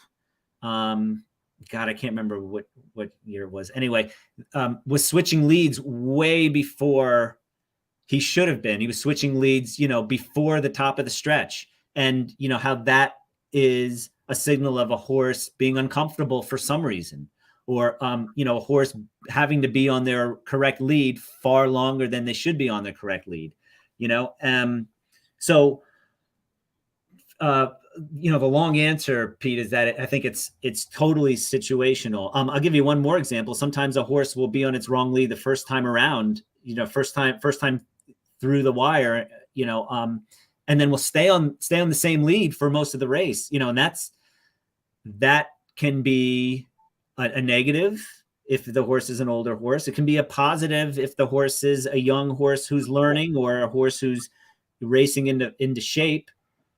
Because staying on the same lead the whole race is, of course, going to get a horse tired more easily. So it's sort of a nuanced thing. If that, I think that's a good way to break it down between experience and inexperience and what you're looking for. We're going to do one more leaderboard shout out, and this will actually be our last leaderboard shout out of the game. Hopefully, we will be able to tweet the final leaderboard, or at least give props to our winners. Producer Craig has another engagement, going to get out of here. So let me just run these 10 down, and then I'll produce the rest of the show myself. Vincent DiPolo, John Downey, Louis Constan, Bob Carbonaro, Ross Zlasla, Josh Mamrosh, Eric Swenin, Rich Nilsson, Michael Tobeck, Scott Pearson. That's the top 10 as of now. But again, I see a lot of different numbers up there, a lot of different things to play for. Top 4 moving on to the Haskell contest. We encourage people to check that out. Craig, well, thank you for your service tonight. If you want to, pop it back like that, and then I'll just bring the, if you give me the video, I got it there. I can take it from here. So we thank you, Craig, once again. And we just have a few minutes left, and we'll take it from there. But I mean, that's the thing. It's frustrating when people have a basic handle on learning to play the horses and they ask more sophisticated questions. Sometimes I feel bad giving them the "it depends" answer, but it's a game like that. It's very hard to answer things definitively. X always means Y. It's not really how this game works when you're doing it from the old-fashioned perspective. It still in some ways amazes me that you've got computers that can do as well as they can essentially betting this game when there are so many variables. But I guess it just shows you that there are some things that underpin everything that that can not give you can't follow with certainty, but they can at least give you probabilities that you can rely on in aggregate, if you follow where I'm going with that. Yeah. And I think again that's why trip handicapping, and if you are able to look at the horses on track in the post parade, I think that's something still that can't be quantified. And at least for the most part, I guess there is a way to sort of quantify. They try. Yeah, they try. I guess, mean, they'll have, the team, the so-called teams will have somebody who is doing trip analysis that will, I assume what they do is alter a speed figure or alter some sort of performance figure up or down based on quality of trip. And they'll do the same with, I've talked to a guy who used to work for one of the teams doing paddock work in Australia, and it would basically just like change the model. Instead of a horse could be supposed to be 3-1, and as they'd say, Parade's great could become 2-1. Parade's like crap could become 5-1. And they just, in aggregate, they're able to make it work. But in these days, in this new, I keep going more and more to this idea of you can't beat the races, but you can beat a race. Yep. And that's where you can let those subjective opinions guide you to where the situations are to just go in. I don't think, especially betting the tote, I don't think bet just straight betting tote, betting every race. I don't have a chance. But if I just rely on the best opinions and try to find some other situations, I still feel like, I can make a little bit of a dent. And I don't mind throwing some money around action wise on every race. But the key is trying to really recognize and hone in on those situations where you can, take a big shot. And that's not to be judgmental at all about people who want to bet every race. Hell, if it's fun and you're enjoying yourself, by all means, do it. But you got to recognize the difference between betting for your entertainment dollar and betting where you actually think you're going to make a return on investment. Yeah, for sure. If my wife is away with the kids and I come down like I did the other night and Canterbury's on, then I want some action. Yeah. Especially if I can actually sit and watch the races and watch the tote board and build some bets. And but again, I have to talk to myself about the amount of work I put in, as opposed to if I'm handicapping a Thursday Belmont and I start on Monday, and I do two races a day and I do a deep dive into those races. I should be wagering more where I have good opinions at Belmont than if I'm glancing over at Canterbury, just for some action, of course, except if there's something totally out of whack on the tote board. But it's hard, Pete. Like we want action. It's like going to Saratoga. When we go to Saratoga, I'm there for three days of races, and I want action on every race. and you're having a drink, and it's much harder to guard against. But like you said, it's there. There's almost a separate bankroll for each of those things. Or if you're good enough to be disciplined enough to be able to withhold wagering a certain amount, just because a runner looks good, but you didn't do the deep dive that you normally would. So yeah, your point is well taken. Do you without getting obviously too specific or too personal, do you have separate bankrolls, or will you allot a certain amount per day just for action? I have different accounts that I'll use for different things. And then, a lot of action might be just like out of pocket. I'll have an account where I'll if there's not, if the action account is low, I might just throw money in there, and I'm much less diligent about keeping track of that. Whereas, there's other accounts that are serious where I won't really mess around unless, I'll blur the lines occasionally. And, a lazy 100 will get bet from a serious account because somebody told me they like their horse or whatever. And I look quickly and it looks fine. I'm not religious about it like I probably should be, but that's been my way of handling that, is just to sort of let multiple accounts do it. And as I've complained many times on these airwaves, my biggest problem probably is there still isn't enough of a difference between the action bet number and the real bet number. I might do 10x, and it should probably be 100x, honestly, if you were doing it correctly.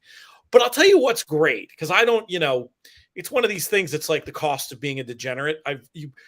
And betting as much as I used to in a previous life is for it to mean, get to a point where you have to bet a certain amount for it to like mean anything. Yep. But this is where contests can be really, Great. really handy, because that can be the smallest amount. That can be $20, horse player happy hour. And there's juice in it because you get to see your name rise up the leaderboard, and because you're participating in something. And you know what I mean? It gamifies. Yep. It's funny. There's this idea, and I've gotten really into this. I don't know if how old are your kids? 4 and 20 months. Wow. 20 months. That's right. So new. That's so exciting. Yeah. The gamifying of learning is very much of a thing that I've noticed with parent. Like, she'll learn on her own if it's a game. Duolingo. Yeah. She just decided randomly to study Japanese on Duolingo, and she needs no prompting because she wants the badges and she wants to keep the streak going. Yeah. And it's this and that. And like, just tote betting, even though it is a game, if it's super low stakes, that doesn't have that for me. It does if it's a contest, though. Yeah. So that's, horse tourneys where we're playing on today, or horse players. It's another great way to get action for a fixed cost. And I talked to a guy, I'm not going to give him credit because I'm not terribly fond of him, but talk to a guy who's a famous great handicapper, lousy bettor, who said tournaments were the greatest for him because what would kill him was chasing. And you can't really chase in a tournament either. So there's a lot of positives. And obviously I don't talk about tournaments like I used to in my other life, working for DRF, but I still do welcome the opportunity to talk about it. I got another trip handicapping question for you. Okay. We talked about change. We talked about super obvious trouble and how it doesn't particularly help. It does seem like the lead changes are really important. What's another aspect of trip handicapping that you think is still super relevant today? Two come to mind: horses that are in between horses for much of the race, because horses, I think, they tend to get a little more aggressive and or expend a little more energy or get a little more nervous. Yep. They just don't run as well. And I can't really even tell you why, but I know that that's true. And I like your theory about it. It's just, it messes with their heads. It messes with their heads a little bit. I think that, they feel a little extra pressure, and for some reason they're expending more energy, whether it be nervous energy or just aggressive energy.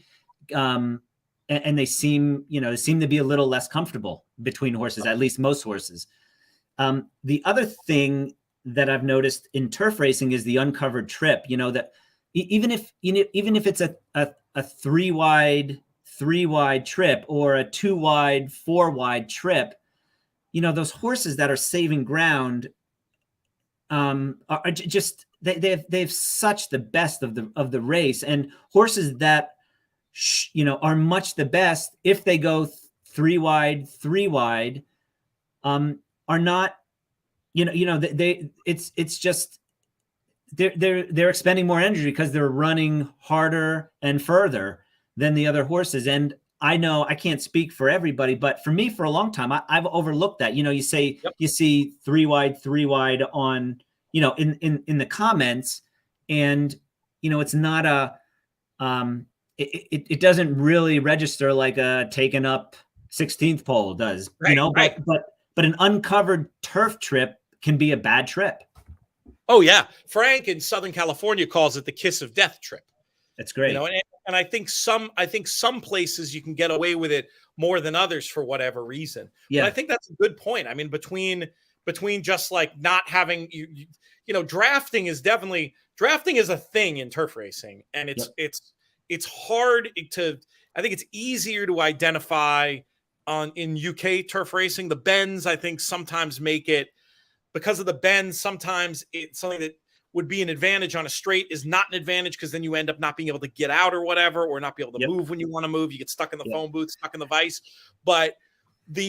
And I think that's a really important difference between dirt and turf. I feel like on dirt, you can get away with it because at least when you're 3 wide, you're not dealing with any kickback. Yep. So that's, cover isn't necessarily good and often stinks on dirt because so many horses, maybe Tapit Trice being the poster boy for to kick any dirt in his face and he loses his mind and isn't able to run his best. But yeah, I think that's an interesting, I think that's a very interesting point of view. Those are two terrific examples that do not do not get talked about enough. No, and I'll give you one more, Pete, because I've been doing a little bit of parks on Monday, Tuesday, Wednesdays, and I find that it happens a lot at parks. It's the horse that doesn't go to its nose at the break, the horse that doesn't go to its knees at the break, but the horse that breaks just a little bit slowly or just bobbles a little bit and is just a length slow. A lot of times it just puts those horses in a bad spot for some reason. And it doesn't only happen at parks, but I've been noticing it at parks recently. Now, of course, the longer the race, probably the less important the break is to a point. But I'm thinking mostly about 5.5, 6, 6.5, 7 furlong sprint races. A horse just bobbles slightly, and I was guilty of it for a long time. You just read it, bobbled break, and you don't think of anything really severe, or at least I didn't for a long time. But it puts the horse a lot of times in a disadvantageous position, a position where they didn't expect to be in or they don't want to be in. And so a lot of times it leads to a poor trip that, you can't really explain it unless you watch the replay and understand the position that the horse was put in because of that slight bobble. It depends on that is there are so many horses that are always out slow one, always out slow a half. And you do not want to upgrade those horses because that's chasing trouble. That's like, a lot of horses that, and tell me if you agree with this, but a lot of horses that habitually have trouble get into trouble because they're not fast enough to make their own good trip. And I worry, and this will anger some people out there, but I worry, I think there's a non-zero chance, like a 25% chance that might be what's up with Forte. That he has these trips a lot of people talk about. Oh, look at the trip. Well, he had a bad trip because he got outpaced. And then he had to, rally from out of position. It wasn't like some strategic thing. And I'm not saying that for sure. And he could still get better. I mean, he has other excuses, but there are certainly horses that we can all agree, that are just sort of clunky and they need setups or they need things to go their way. And you don't, I think the thing that there was a certain point in my following of the game where there were certain trip oriented handicappers who would consistently make I'm betting against that horse. He had a perfect trip. American Pharaoh being one that I remember people saying, oh, he always has perfect trips. Well, he has perfect trips because he's completely handy. He makes in and out of spots. Like you have to recognize the difference with this kind of stuff. Yeah. And, the horse that has the ability to put itself in the race and by Flying P Stable and James in Sherman, position trained by Tom Morley, is the horse that will oftentimes get the best trip because they can, like you said, put themselves in a position where they're where they're not going to get a bad trip. I think the other thing to piggyback on what you said about slow breaks is sometimes that can indicate a horse's declining form. Yes, a slow break. 100%.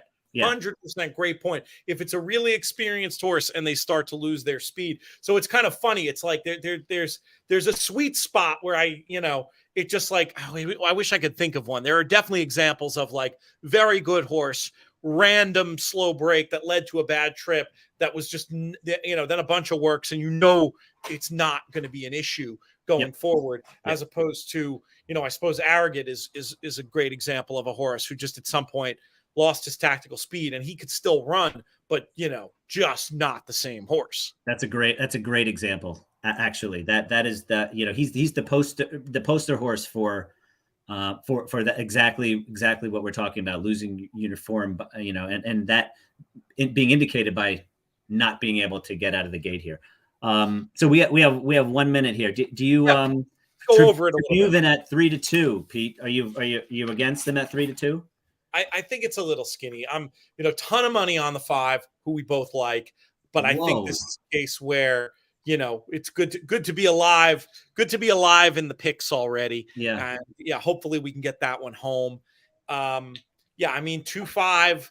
I still feel like that's a good place to be. And if Tribhuvan kicks sand in my face, it would not be for the first time. Let's put it that way. Yeah, me neither. And I think it's important to take a look at how Never Explained does, because that was a 4-horse blanket finish in that race, and Emmanuel has already come back.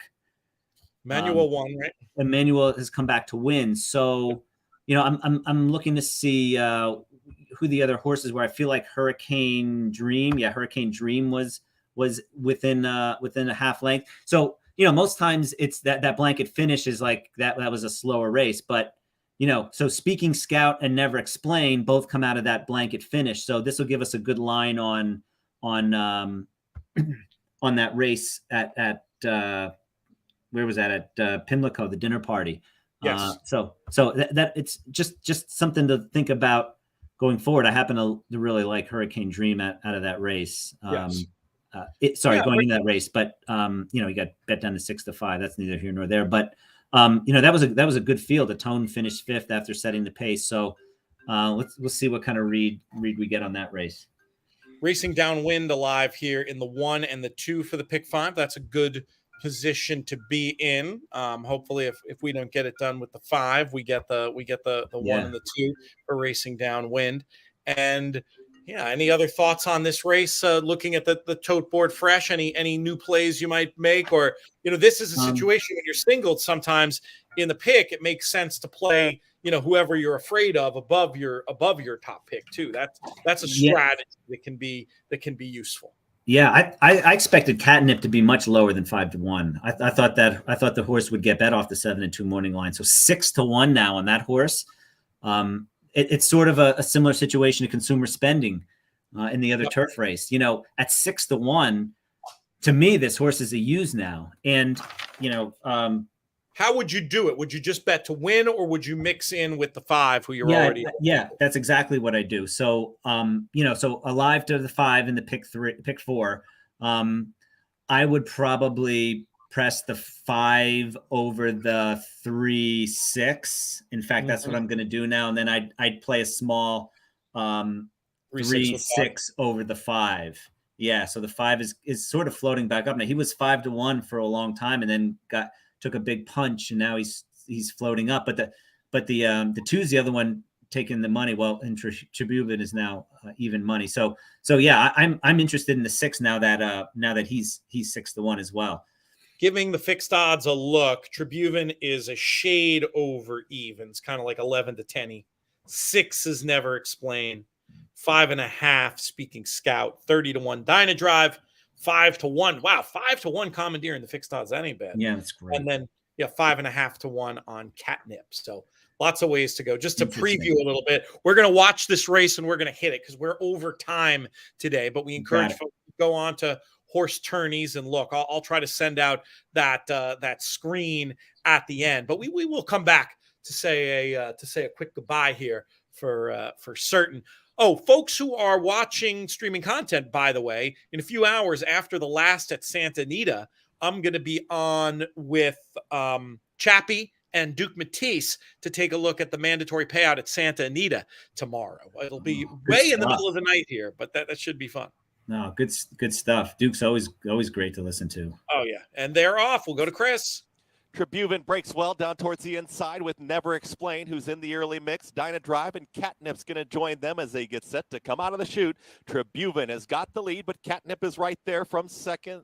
And right there in behind them is going to be Never Explained, who's taken back to third as they try to slow things down as they come out of the chute. And it's all Tribubin so far.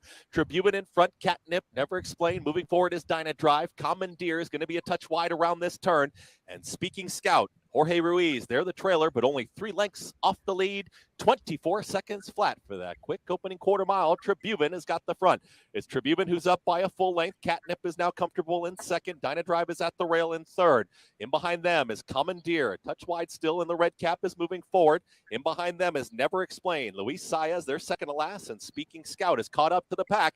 Is the trailer, but only 2.5 lengths 47-4 for that half-mile time. Tribune has got the lead. Here comes a mid-race move, and it's Never Explained. And also Speaking Scout, they've come from the back of the pack to join this leader, but Tribune lets it out again with less than a half mile to go. Never Explained is right there in second. Dyna Drive, they are really tightly bunched, looking for room. Catnip is right there. Commandeer has been shuffled back to the tail end of the field with Speaking Scout. Tribune is still in front, 1:11-4 for 3/4 of a mile. Never Explained was tugging at Luis Saez, and Never Explained is ready to challenge at the top of the lane. Tribune's got to dig deep down towards the inside. Never Explained has put a nose in front. Speaking Scout is going with this rival as well. It's Never Explained who's got the lead. Here comes Speaking Scout up on the outside. Also launching is Catnip. It's Never Explained. In between horses, Speaking Scout. Catnip trying to catch up most. Catnip got up. Catnip gets up in time over Never Explained. Then came Speaking Scout in 1:47.40 seconds. Oh my goodness, that was a crazy race. Very unusual in terms of the flow there. And you identified the value on Catnip, but wasn't able to get the other horses. We didn't. No. For a second there, I thought maybe Commandeer was waiting while those mid-race moves and was going to move last as well. But then you could see he wasn't traveling, and that was that. Yeah. Nope. No, he took a little shuffle, and that mid-race move really threw everybody in into. It's time for plan B. Catnip ran a great race, though, being up on the pace and then having those horses go by and being able to sit and wheel out and then finish again. That was pretty impressive. Yeah, very, very good stuff. Never Explained did everything but win. But what are you going to do? That's good. That was a good pick, Steve. Pete, that was a good pick. I did not see him, but I think, looking at that race now, I don't know. How did Speaking Scout run? Speaking Scout probably ran okay. I'd have to go back and watch his trip. He made that middle move. He's one of these horses I've never. Speaking of being stuffed in a locker, his Hollywood Derby crushed me. I was all over that race except for him, and I've never quite trusted him. Now, granted, he's been big prices. It's not like I was doing anything great the last few, but I just always got the impression that he was more of sort of a grindy type. And I think he was taken out of his game a little bit with that mid-race move. That's one where I'm not even sure who to take out of it. Got to go back. Go back and look a little bit more. Super Mario points out, bad day for the Rosario haters. Yeah, I mean, two great rides and great performances. He was on Salute the Stars. And in that last race, two really wonky sort of trips that worked out for him and the horses that you don't see, two unique trips that you don't see that often. Yep, and he can finish so well. And when he's on, and maybe this is a sign that he's going to be back. We've always talked about him as when he's hot, is as good as there is. Justin, we're out of time, but this was so much fun. 2 hours flew by. I had a blast. Yeah, we'll do more of this, and we'll talk to you. Hopefully, we'll get you doing some more writing very soon this summer over at inthemoneypodcast.com. Let's do it. Thanks, Pete, for having me on. I had a blast. Got to thank our sponsors at Monmouth Park, of course, especially Brian Skirka. They put on a great product. Recommend people get there. If you want to play contests, monmouthpark.com. Go check out the schedule and get involved. There'll be more qualifiers for the Monmouth Day contest over on Horse Tourneys. We want to see folks get involved, and we'll be covering them pretty much every weekend, or certainly all the big weekends at inthemoneypodcast.com as well. Most of all, I want to thank all of you, the viewers, for making these shows so much fun to do. I'm Peter Thomas Fornatal. May you win all your photos.